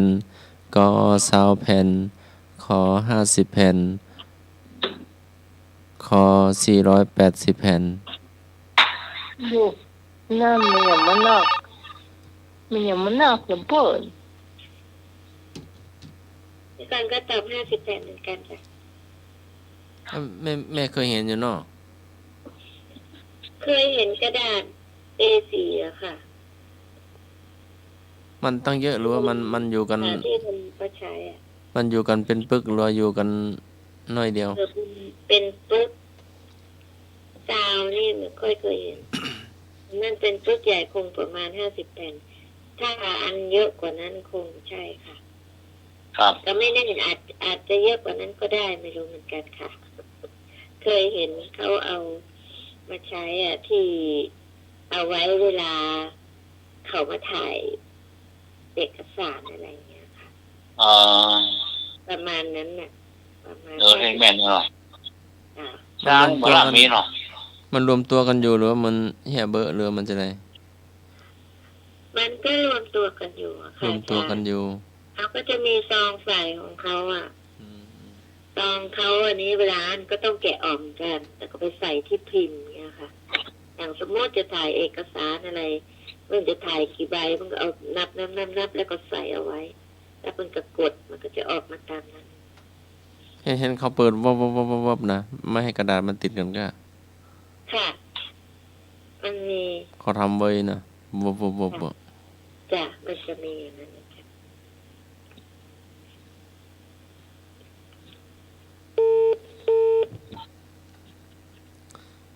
เฉลยกระดาษ1ริมทั้งหมดมีกี่แผ่นข้อ480แผ่น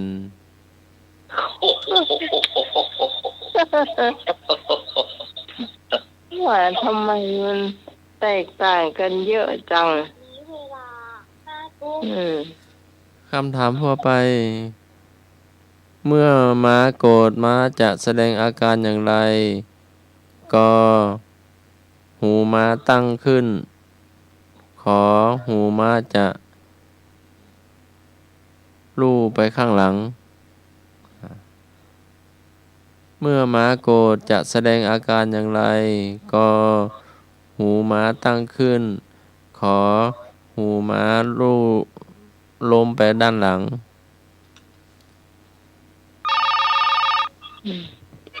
ไอ้ยีมาค่อยไทยก็หันมา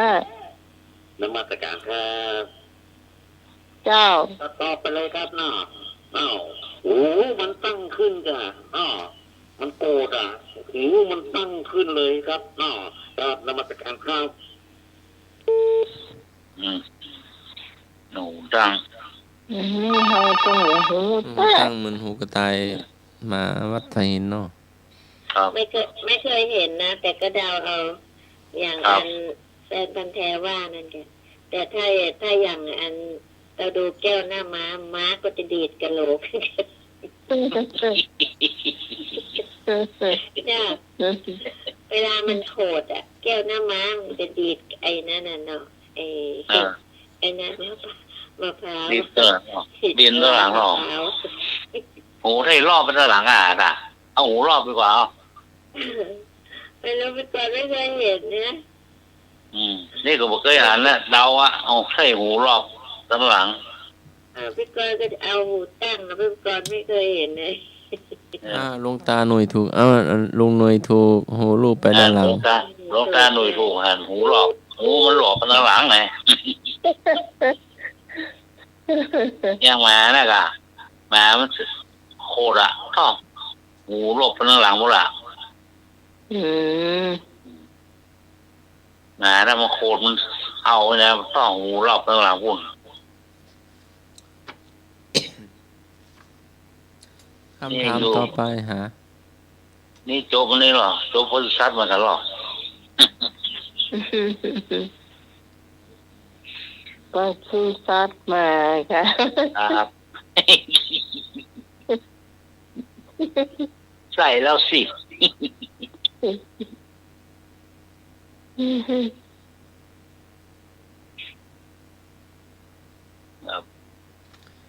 คำถามต่อมา คนโบราณของไทยเรียกพี่สาวคนโตว่าอะไร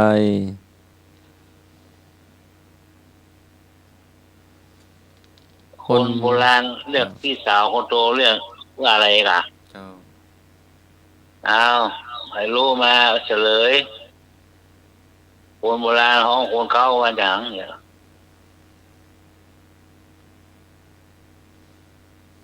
เก้าเนาะ แล้วคนเมืองพวกเขาเอื้อย นะ คนเมืองของเอื้อย เอ้ย เอื้อย นมัสการครับคนโบราณเพิ่นห้องปีเก่าครับเนาะทำนมัสการครับ พี่เก้า ทำไมว่าเอ้ยต้องคนน้องคนพี่สาวคนรองเนาะ พี่สาวคนรอง เอ้ยอีกอะพี่สาวคนรอง คนลอง น้องเอ้ยอีกอะ น้องเอ้ยนะกะ โอ้โหเนี่ยคนลองนี่ห้องใหญ่หรือว่าถ้าคนตามบ้านเฮาเป็นห้องเอื้อย น้องเนาะนี่น้อย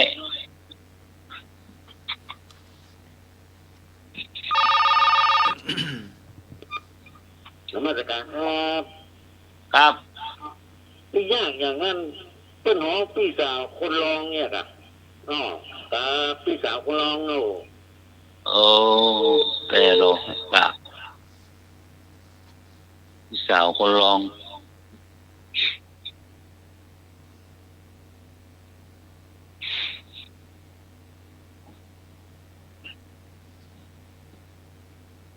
พี่กรณ์ตอบเหรอพี่กรณ์เป็นคนไทยอ่ะ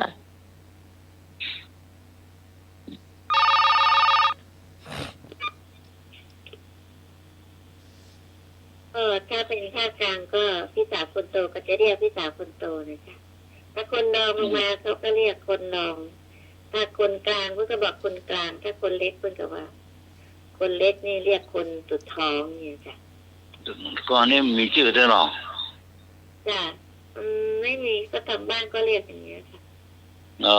ผมได้ตั้งชื่อด้วยหรอใช่ถ้าสมมติว่าถ้าเขามีลูกมีหลานก็เรียกป้าแทนลูกแทนหลานก็เรียกป้าเหมือนอย่างอันน้องลุงยนต์เนี้ย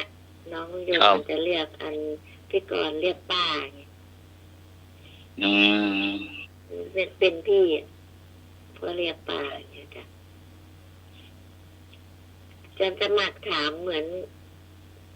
พี่สาวคนโตเรียกว่าอะไรก็ตรงตัวไปแล้วถ้าเป็นภาคกลางนะบ้านอาจารย์สมัครเรียกแบบไหนไม่รู้เอ้ยนะเหมือนเช่นเหมือนไม่เรียกอีล่าแล้วคนเล็กกันเนาะเรียกอีล่าเนาะอีล่าหัวหอมเอ้ยถูกต้องถูกต้องหรอพี่สาวคนร้องว่าอีวะบทสุภาพกันครับคำโบราณเหรอคำโบราณเป็นยังหลวงพ่อคูณเนาะกูมึงเลยคำสมัยอย่างสมัยโบราณสมัยหลวงพ่อคูณเนาะกูคำโบราณเนาะอย่าดึงใจต้องเดียวครับ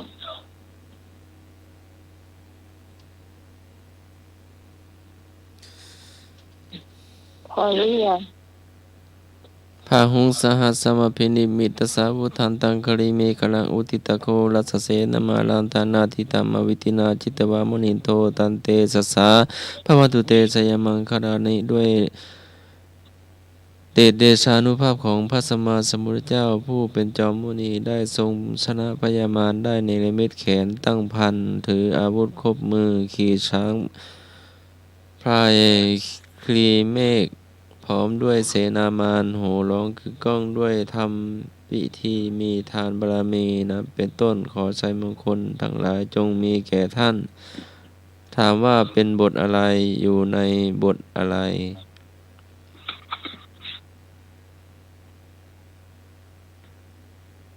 เป็นบทที่เท่าไหร่แล้วก็ถามว่าเป็นบทอะไรตอบเองได้อยู่ค่ะ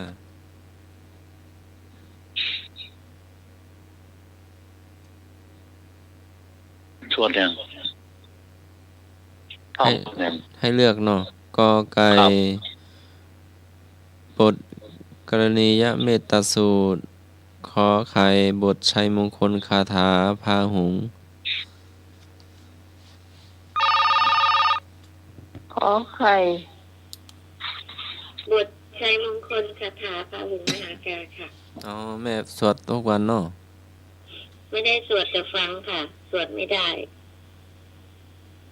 แต่ฟังได้เคยได้ยินกับพระสวดพระเทระสวดเนาะทำวัดสวดอ๋อถูกไม่รู้ค่ะใช่ยังมันกระดาษนี้จะใช่ถูกอยู่แล้ว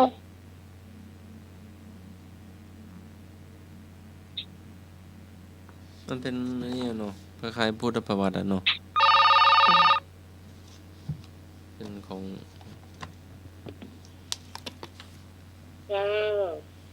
ที่พ่อนับบทถวายพรพระบทพระโหพระเจ้าเป็นอันนี้แรกค่ะเป็นบทแรกอะค่ะจากชนะพยาบาลเนอะ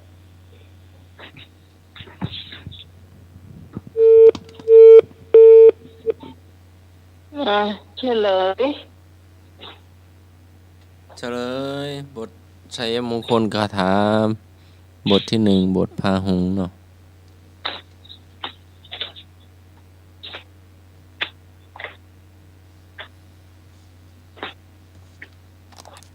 พาหุงมหาการเมื่อเจ้า เรียกว่าพาหงส์หรือบทชัยมงคลคาถาเนาะ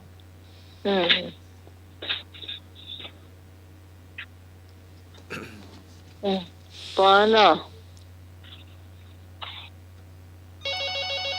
อีกบทหนึ่งยังครับนมัสการครับ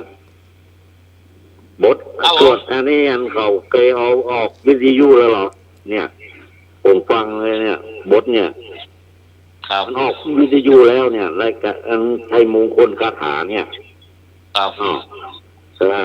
มันออกวิทยุอ่ะประจำอ๋อ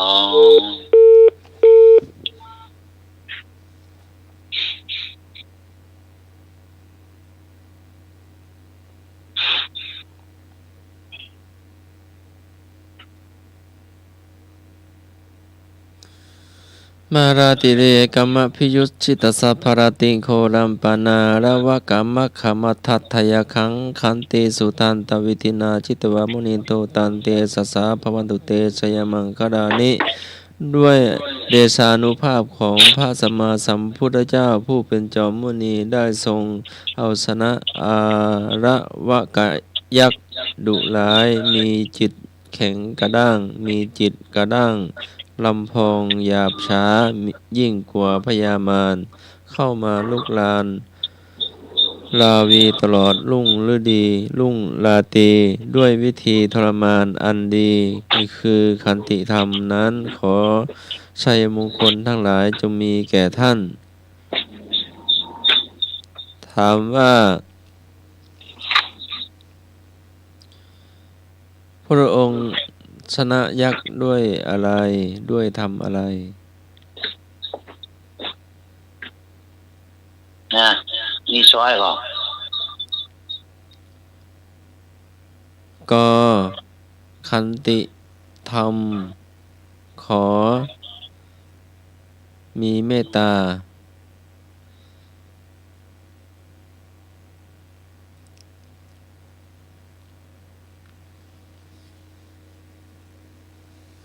ขันติมีเมตตาเมตตานะ เจริญพรนมัสการครับมันต้องมีเมตตาเมตตาธรรมกำจุนโลกครับเฉลยมีขันติธรรมขันติอดทนอดกั้นยากนี่เป็นยากไหมยากแหละอาระวะกะยักษ์เคยเห็นก็จะลงนี่ก่อนเนาะยากแหละยากแหละโดนมันบดินกี่ฮะเกิด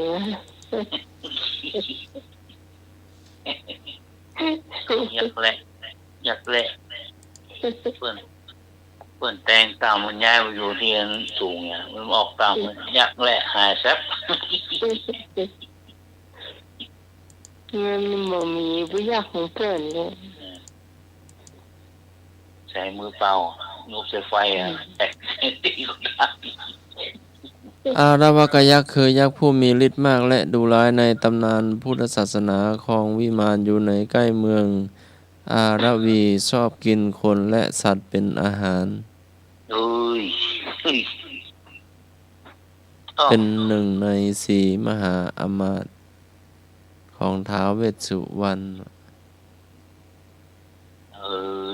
คนนี่พระพุทธเจ้าทรงทรมานด้วยความอดทนขันติบารมีจนกลับใจเป็นพุทธมามกะผู้ที่ทักพระธรรมปรากฏใน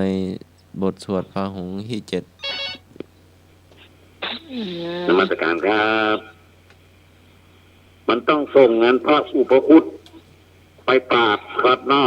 พระอุปคุตเพิ่นปราบมารรอครับนมัสการครับคนละอย่างคนละเรื่องเดียวกันเธอ ยักษ์ตนนี้ นุ่งเตียวลาย เตียวเหมือนตุ๊กแก ใช่ ยักษ์วัดแจ้ง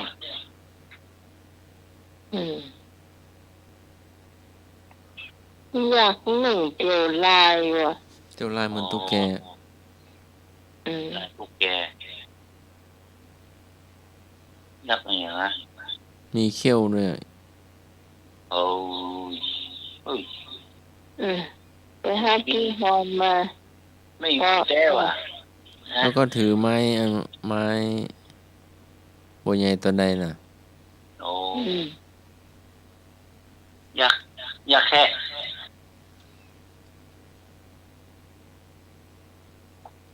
ยักษ์แค่กะ ยักษ์ ก็ยักษ์มันสามารถแปลงกายได้นี่ ยักษ์แค่ยักษ์ตัวใหญ่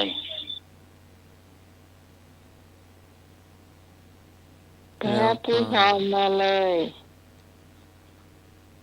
เดี๋ยวจะมีเตี้ยเนาะ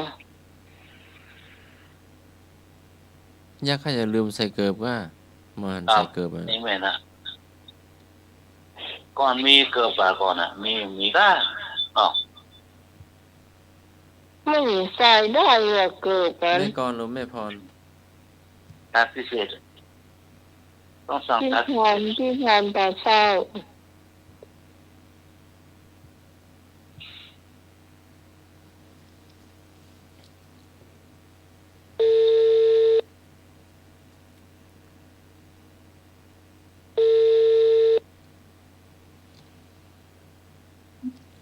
จ้า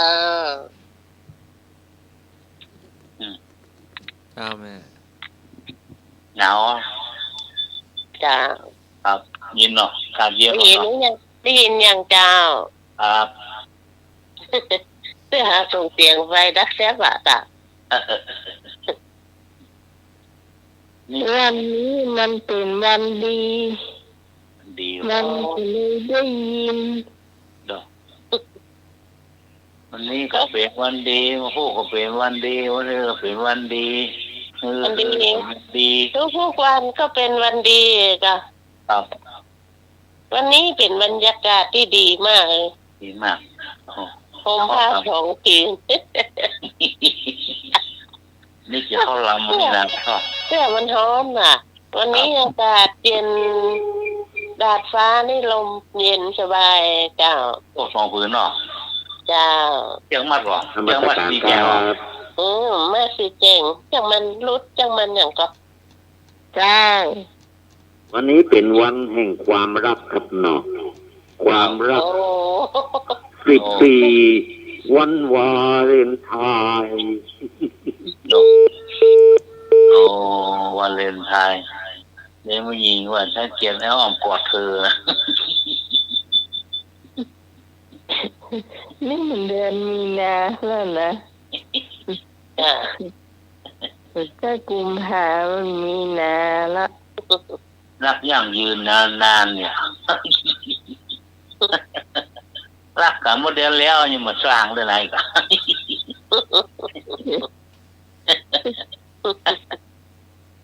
เอาปะเก่าที่14 กุมภาพันธ์ต้องเดียวนี่มาสร้างเลยนะ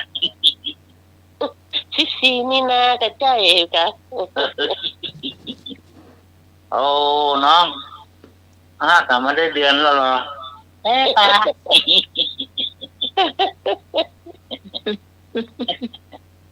น้องจำมาได้กาเอ๊ะตาให้เอาไปกาหลวงบอกรถมันมีน้ำมันมาแปลงอย่างเงี้ยไปเข้ากับเตี้ยวไปกะ จูงแขนกันเตี้ยวละ อ๋อก็จูงแข่งกับเตี้ยวไปกาหลวงมันก็ต้องออกขึ้นได้เลื่อนน่ะน็อตจะหันบอกหรอกก็ต้องไปใหญ่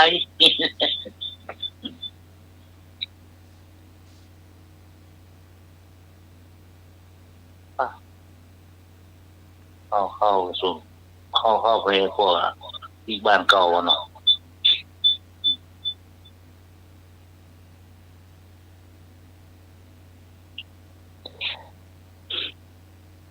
จบไปละ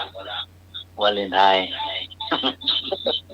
สักกันสบายนี่นะทุกท่านที่โอ้ยกันไปนะที่ไผ่วิ่งโอ้ว่าได้เปิดเจ้าครับเจ้าของหน่วยเนอะนี่นะมันทางไหน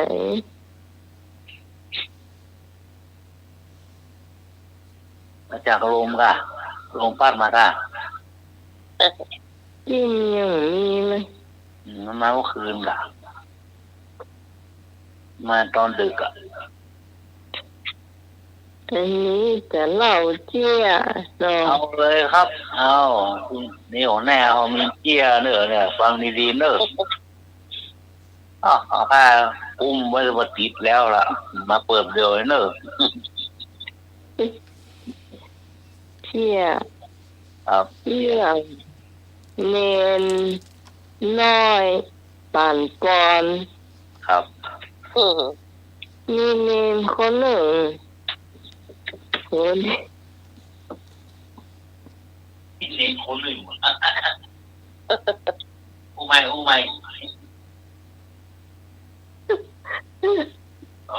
เปิดแม่ก็ลูกเปิดกระดาษ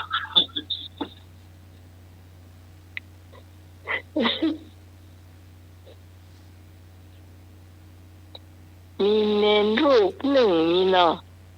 จ้ะเป็นน้อยเหรอ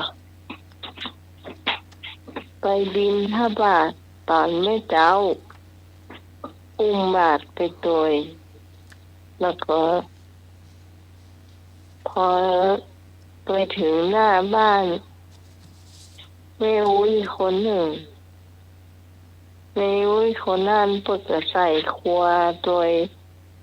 แล้วก็ใส่ซองไปโดยแกกับปั่นปอนแ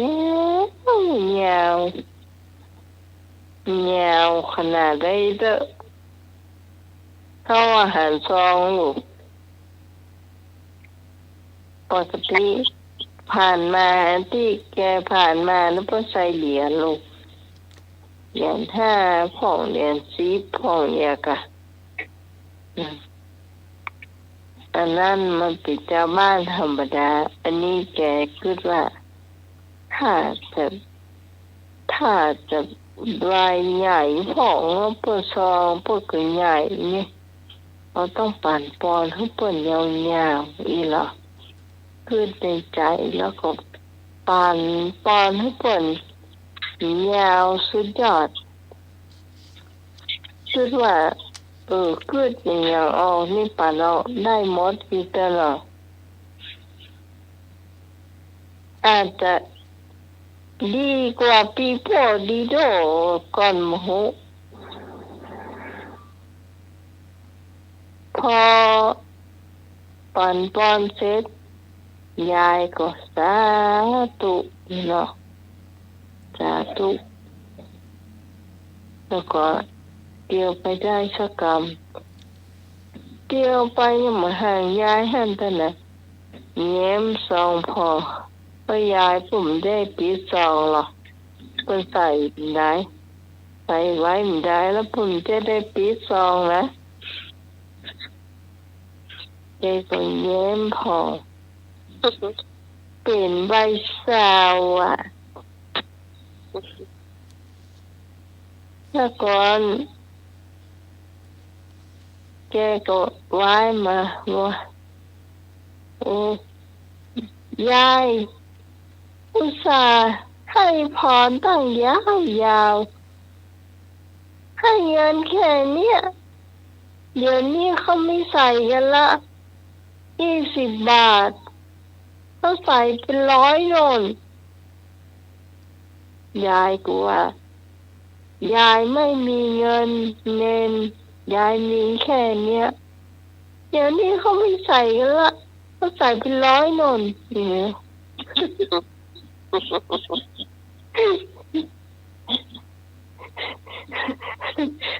นี่อ่ะนี่เงินปัดวันยาวโอ้อีปั่นก่อน100เดียวเลย ยายอย่างว่าฮะเน้นเอากับใบสาวเนี่ยห้ามเอาปีกแม่ใหม่ป้าเอกอะ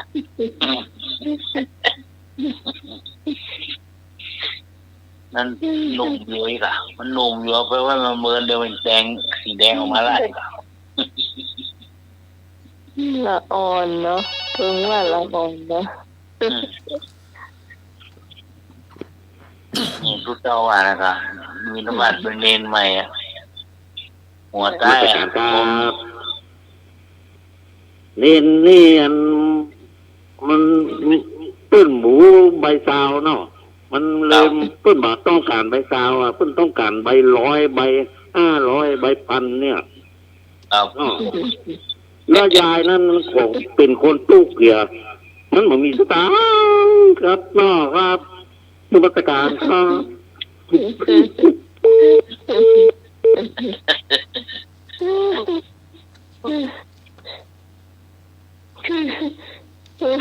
ถ้ายายบ่ต้องใส่ซองก็ดีอ่ะอันนี้เล่นใส่ซองใหญ่แค่นี้ยายก็ฝันเอาไว้นึกว่าไทยเป็นน้อยจะปิดกูปิดเนาะงั้นพอได้อยู่อ่ะ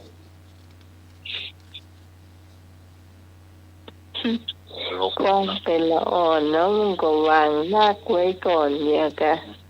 อ่อนหรอว่าไผ่อะหรือว่าไอ้หนุ่ยบอกว่าไผ่ก็ต่างเด้อถ้าได้ใบซาวก็ไป100รับรองไอ้หนุ่ยก็ต้องเลือกไป100เนี่ยเนาะแน่นอนกะใส่แล้วสิใส่แล้วสิครับแล้วใครจะเอาใบซาวมันก็ต้องเอาใบแดงอะเนาะแดงกะไอ้โจ๊กใบซาวไปฝึกอะไรกะอ๋อโอ้ใบซาวมันแน่เลยไปฝึกก็มีระบบท่อนาเนาะตัดหนวงระบบท่อผมได้ย่านได้มันจะหายเขาตันละมันจะหายเขาก็หายมาแล้ว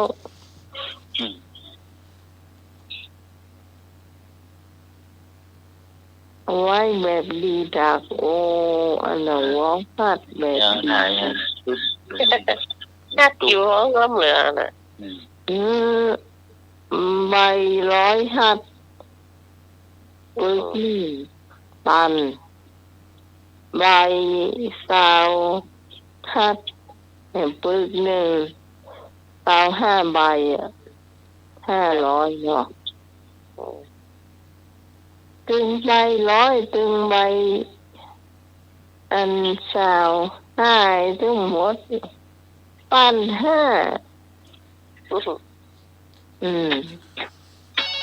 แต่นี้แต่แล้วว่าคนรักคือไผ่นะนมัสการครับใบซาวนี้ผมก็บ่ต้องการครับเนาะผมบ่ต้องการผมต้องการใบปันครับเข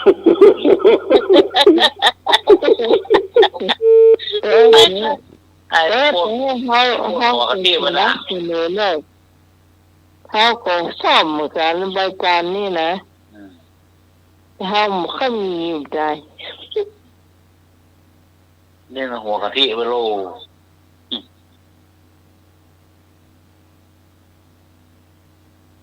นะไม่มีเกลือแหม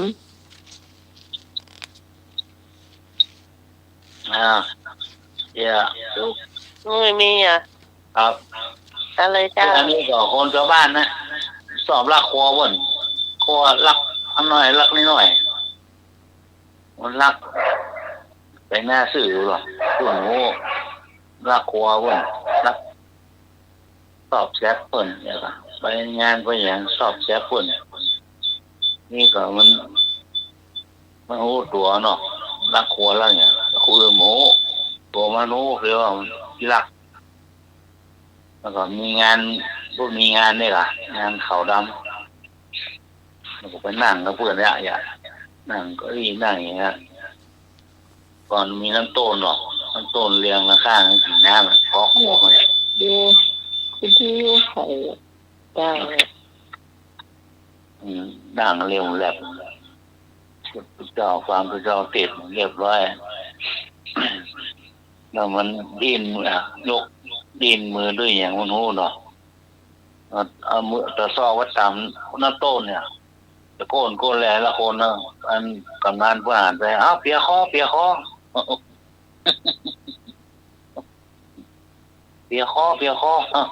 มันว่าเปียคอมันลูกโลด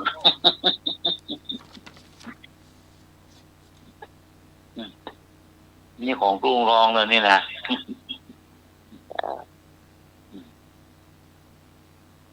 กรุงรองเปียคอเปียคอน้ำต้นด้วยนะเปียคอลูกโลด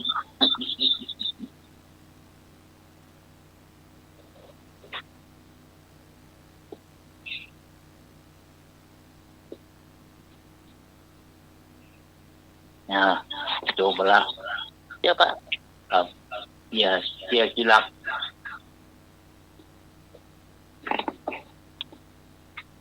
อาจารย์สมัครเนาะนี่ก็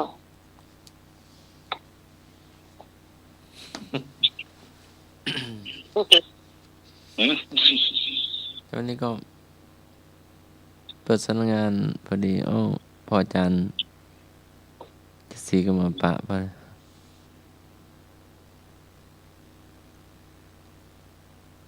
กันพอดีเจ้า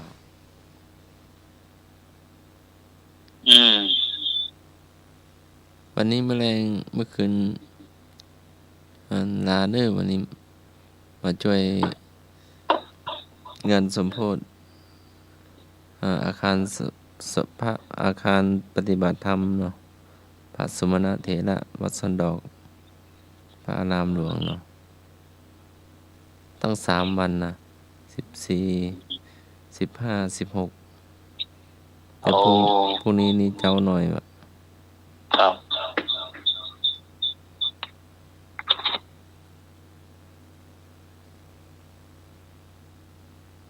ก็พ่ออาจารย์ก็จะว่าจะมางานส่งน้ำพระธาตุวัดฝายหินตัวแล้วก็ไปวัดดอนตันตัวเนาะ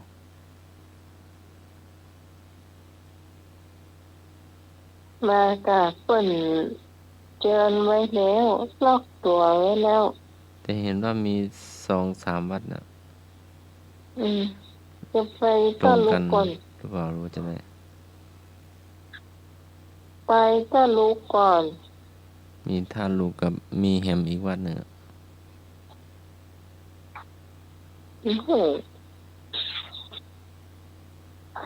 แต่พ่อจะกำลังตีหน้าหมายนิมนต์เชิญหน่อยก่อนเนาะ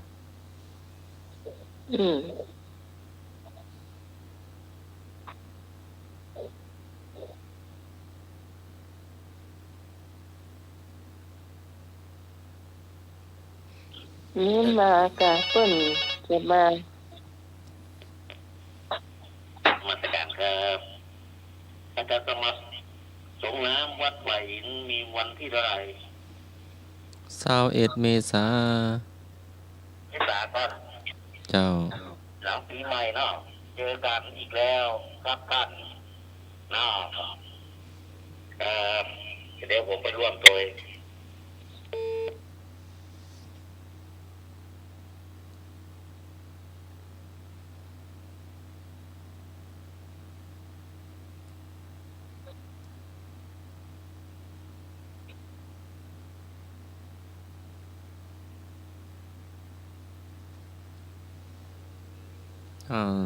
ก่อนมานี่ก็ปะเนนดิโดปิโป้เนาะ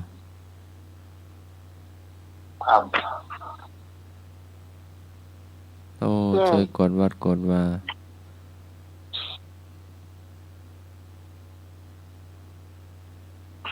ช่วยตามที่เราออนญาติได้เนาะลูกพระลูกเนน ไม้ก็ร่วงนักเนาะดีฝนตกมาวันก่อนโอ้ตกแต่เนาะตกดีเหรอบ างมุมใบไม้จะได้ เหรอ ร่วงเนาะ อืม ชุ่มเย็นโอ้อากาศก็ดี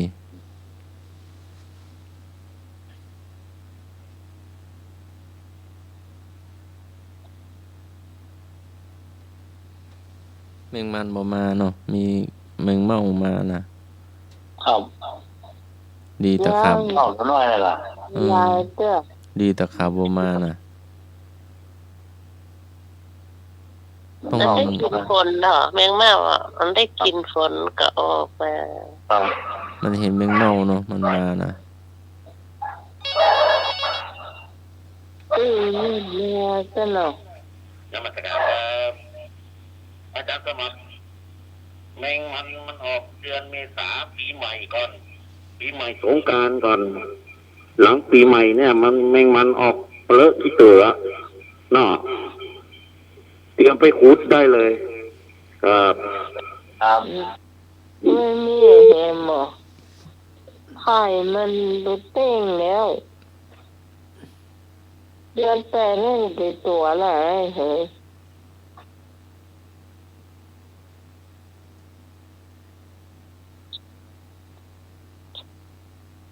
ตอนนั้นที่น้ำใหม่ซื้อให้ที่เห็นเนน้อยเข้ามามันมีแมงมันแล้วก็มีแมงจอนมีจิ้งหรีดเนี่ยที่ยายคั่วเฮอเป็นกระทะว่ะแล้วมาหายอ่ะยิ่งหน่อยอยู่คนใส่แต่ใส่ถุงเพื่อ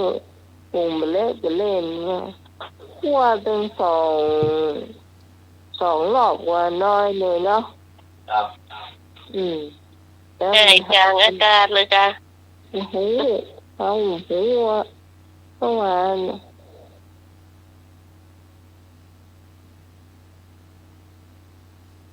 ไอ้หน่วยก็ได้หนังรถไปตัวว่าใด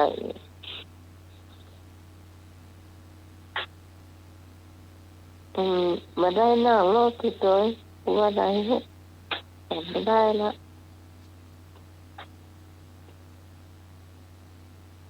เดือนเมษานะจำรู้สึกว่าหลังเมษาตอนนั้นปลายเดือนเมษามีแมงมันออกมาแล้วก็ที่หีแมงจรเนี่ยที่เขาตั้งเนี่ยหลังน้องฟังก็เหนื่อยไว้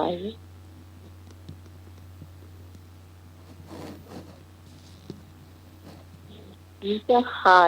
พี่ฮอนวะม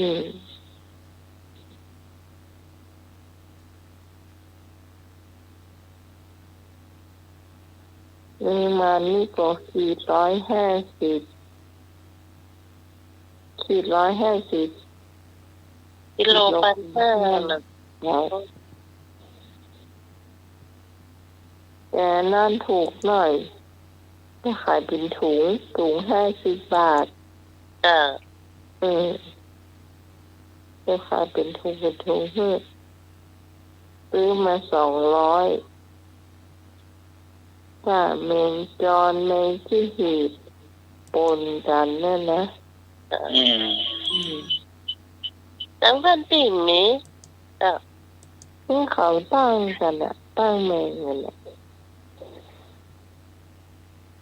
เพราะว่าฝากไว้ให้อาจารย์สมัครแล้วมันหายไหนโห บินลงข้างกลางแล้วครับ เอากูหัวตาครับปื้อว่านั่งลงมาลงข้างกลางเลยเนาะ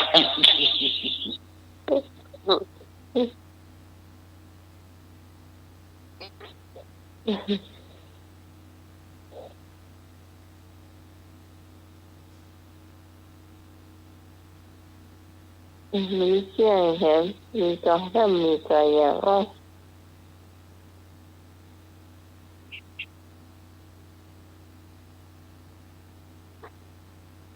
ไอ้แมวยังอยู่ในดินมันแก้วแมวอะไรอยู่ในดินแมวกันมันแก้วถูกต้องแค่ ไอ้โรคอะไรถูกที่สุดโรคระบาดกะถูกต้อง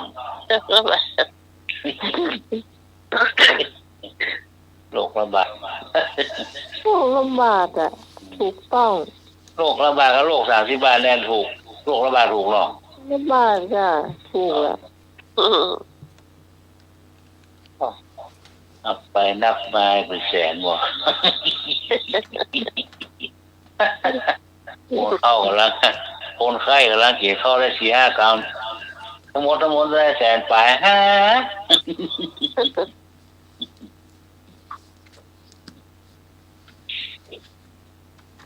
2 ข้อละไอ้แว่นตาเกี่ยวว่าอย่างเกี่ยวกับหูกะหูมันเด้อหรือว่าเกี่ยวกับหมอ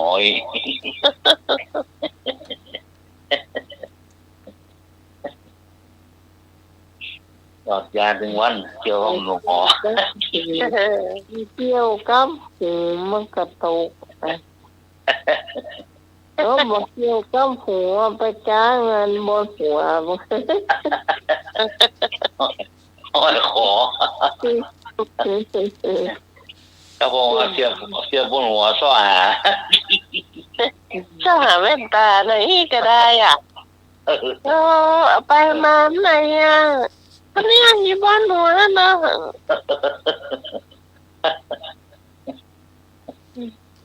ยังเปื่อนน้องก็มึงจะไปกาดแต่ชอบหากระเป๋าตังค์โอ้มาสอหาเล่นตาก็เป็นตามันก็ห้อยคอเนาะมันเป็นที่ห้อยคอยเนาะแต่ลงสายเนาะเป็นสายเข้าไปครับแต่ว่าพอนะง่ายดีหรอกดูหมดโรคละใส่เสียคำออกเนี่ยห้อยคอเนาะคอเนี่ยเตี้ยวเข้าเตี้ยวออกนะครับเราจะว่าเมาหัวตาเนี่ยก็หาอย่างมาเดียวนี่เนาะก็หาเหมือนกันนะหัวแต่หันเนาะห้อยคอหันเลยถ้าโคนเต้หรอกก็ถ้าโอนกินนะเนาะก็ดูมาเนาะเต้ก็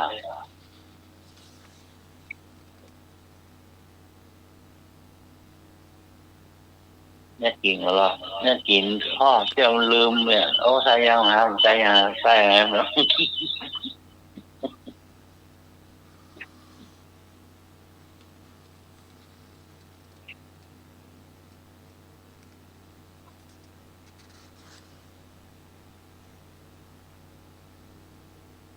อย่างของเราเอากินลืมอย่างอายุนักแล้วครับลืมใต้ลืมเหนือเนาะ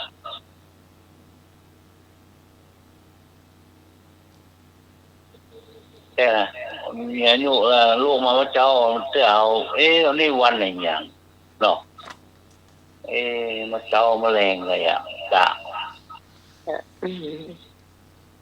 ถ้ามีนาฬิกานี่ก็โมโหเรื่องใช่ค่ะ เดี๋ยวนี้นี่วันอย่างเนี้ยก่อนในของเท่านึงว่าเพื่อนนะก่อนเขาขอว่าเพื่อนละจ้ะหมูวันหมูอย่างโอ้มันตัดตัวเฮาเลยพ่อตัดเกลเลยเนาะ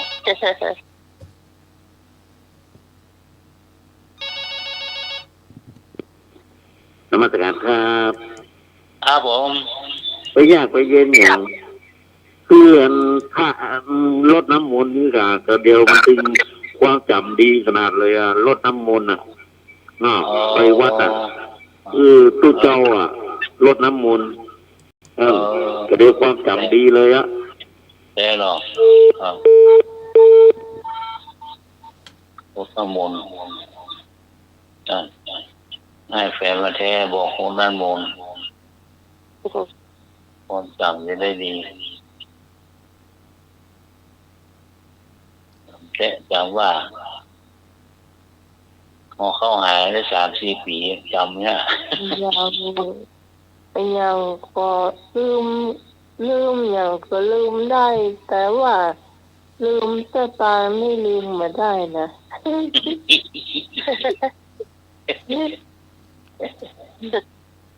ได้ก่ะเนาะจ้ะ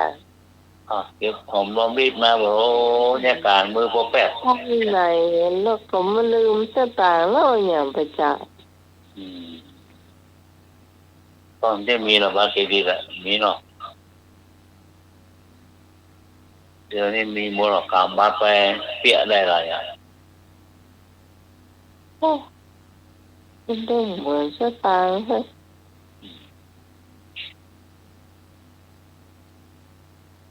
ดูไปโจทย์ออกมาจานเอาอยู่ไว้บ้านหัวบอกป้อน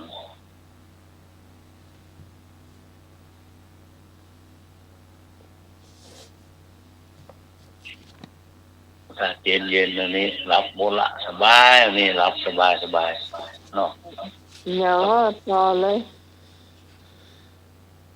จิเป็นน้ำจำเป็นตัวจิเป็นน้ำจ้ำเป็นตัว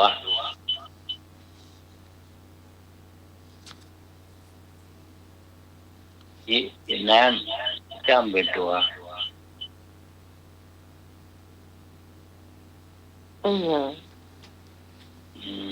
แกงก็ได้ป่ะแกงก็ได้ไปอุ่นอย่างกลายเป็นน้ำล่องแหล่งไงค่ะ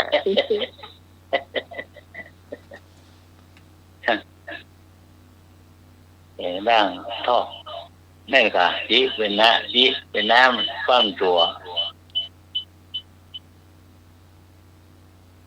แกงก็ได้อุ่นมอกเนาะอย่างอาจารย์สมัครปากกาปากกาปากกาสมัยเมื่อก่อนเป็นจีน้ำมือกันเนาะแล้วมาเขียนมาจับมาเขียนน้ำมือเป็นน้ำมันไงเนาะโอ้เขียนมาดีเขียนจ้างแล้วนะเนาะลายทรงลายเซ็นตอนนั้นก็สวกกันหรอกก็มีที่สุกอ่ะเนาะเมื่อก่อนใจปากกามึกซึมเนาะครับเพิ่งมีที่สุกหรอกมีน้ำมันควรร้องอ่ะ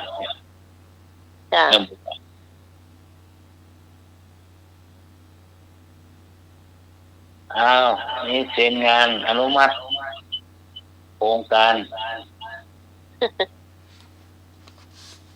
ผู้วันติด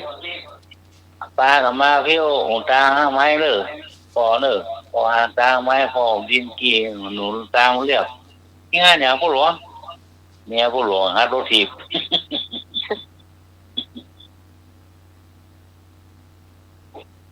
พ่อหลวงกับเพี้ยวคนเดียวกับเมียพ่อหลวงเนาะเมียผู้หลวงฮัตโรทีบเจ้าบ้านเที่ยวเนี่ยเที่ยวตองแปลงหนุนกลางมีหลุมมีบ่อไปมาพ่อหลวงเนี่ยเอาหารถถีบ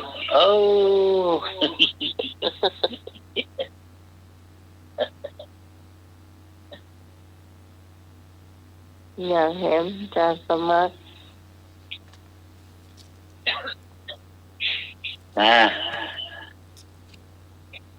ยุ่งเหมือนใยบัวตัวอยู่กลางกลาง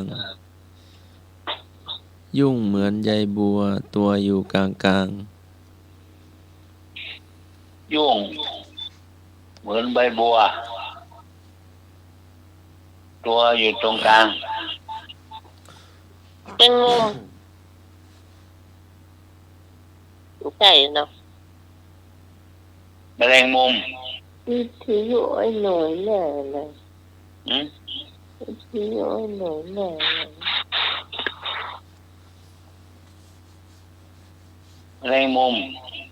ถูกต้อง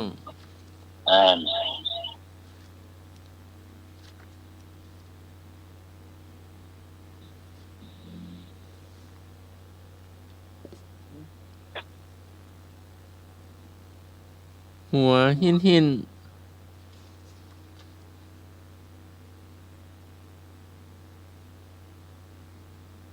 หัวหินหินเคยถามไปแล้วข้างข้าวอ่ะหัวเน้นหัวเน้นดิโดปิโตนะมันเป็นไงมันหินหินมันหินเลยมันสั้นเลยล่ะมันสั้นผมสั้นเลยล่ะเป็นกำเมืองกับหินหินครับหินมันคือมันสั้นคนบุกรของผมหินเอาตัดผมหินได้ทั้งว่าพวกไว้หวีพ่องมาตรการครับครับผมแต่ปีบัจเจแต่ปีโป้ยังพระไม่กะนอกพระเนมเนี่ยครับหัวโล้นมากกักเลยนอกน่ะทั้งหินหัวโล้นมากกักเลยครับนอก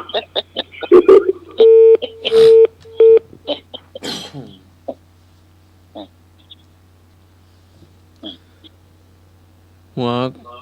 ก้มงมหัวก้มงมหัวก้มงมหัวไม่เต้า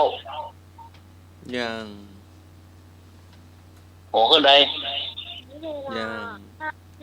53 นาทีขณะนี้เวลาหัวก้มงมหัวเข้ายัง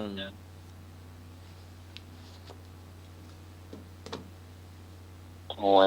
ก้มงม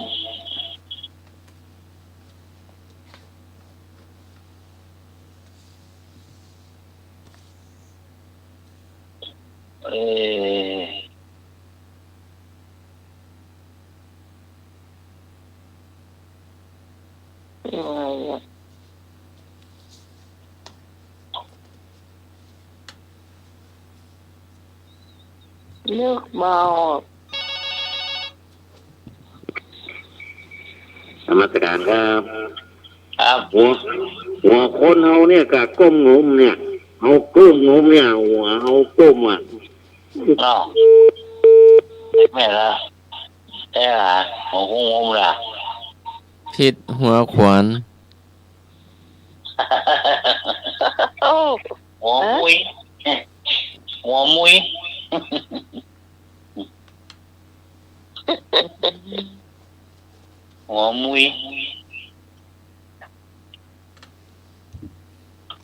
เลขพูดถึงเนาะไอ้ยากินไหมไอ้ยาแป๊บสบายบัตันกินด้วยว่าเชียงลิ้นนะจ๊ะลิ้นใช่เด้อยันเสียงก็ใช่กินทุกวันก็มาเสี่ยงแป๊บกินทุกวันมาเสี่ยงร้อนกาแฟ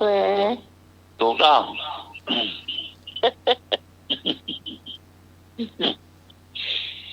กาเลยกาไม่มีขนกาน้ำร้อน ถูกต้อง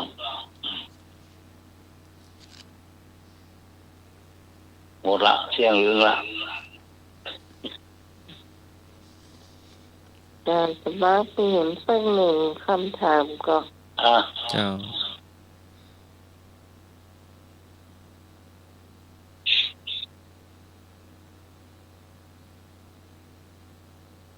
เหนาคกเหนาคกพวกเอาความถามที่มันฟังหูเหลืองพ่องกันมันหูเหลืองเนี่ยมาบแสงล่นเข้าพื้นแต่งห้องมาบแสงล่นเข้าพื้นแต่งห้องแฮบสาย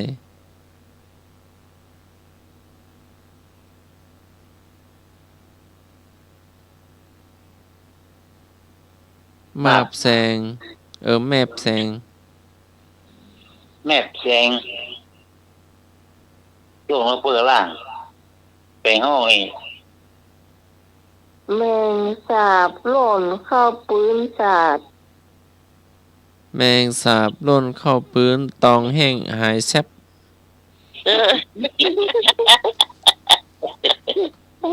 เขากินตั้งแมวได้เขากินตั้งหลัง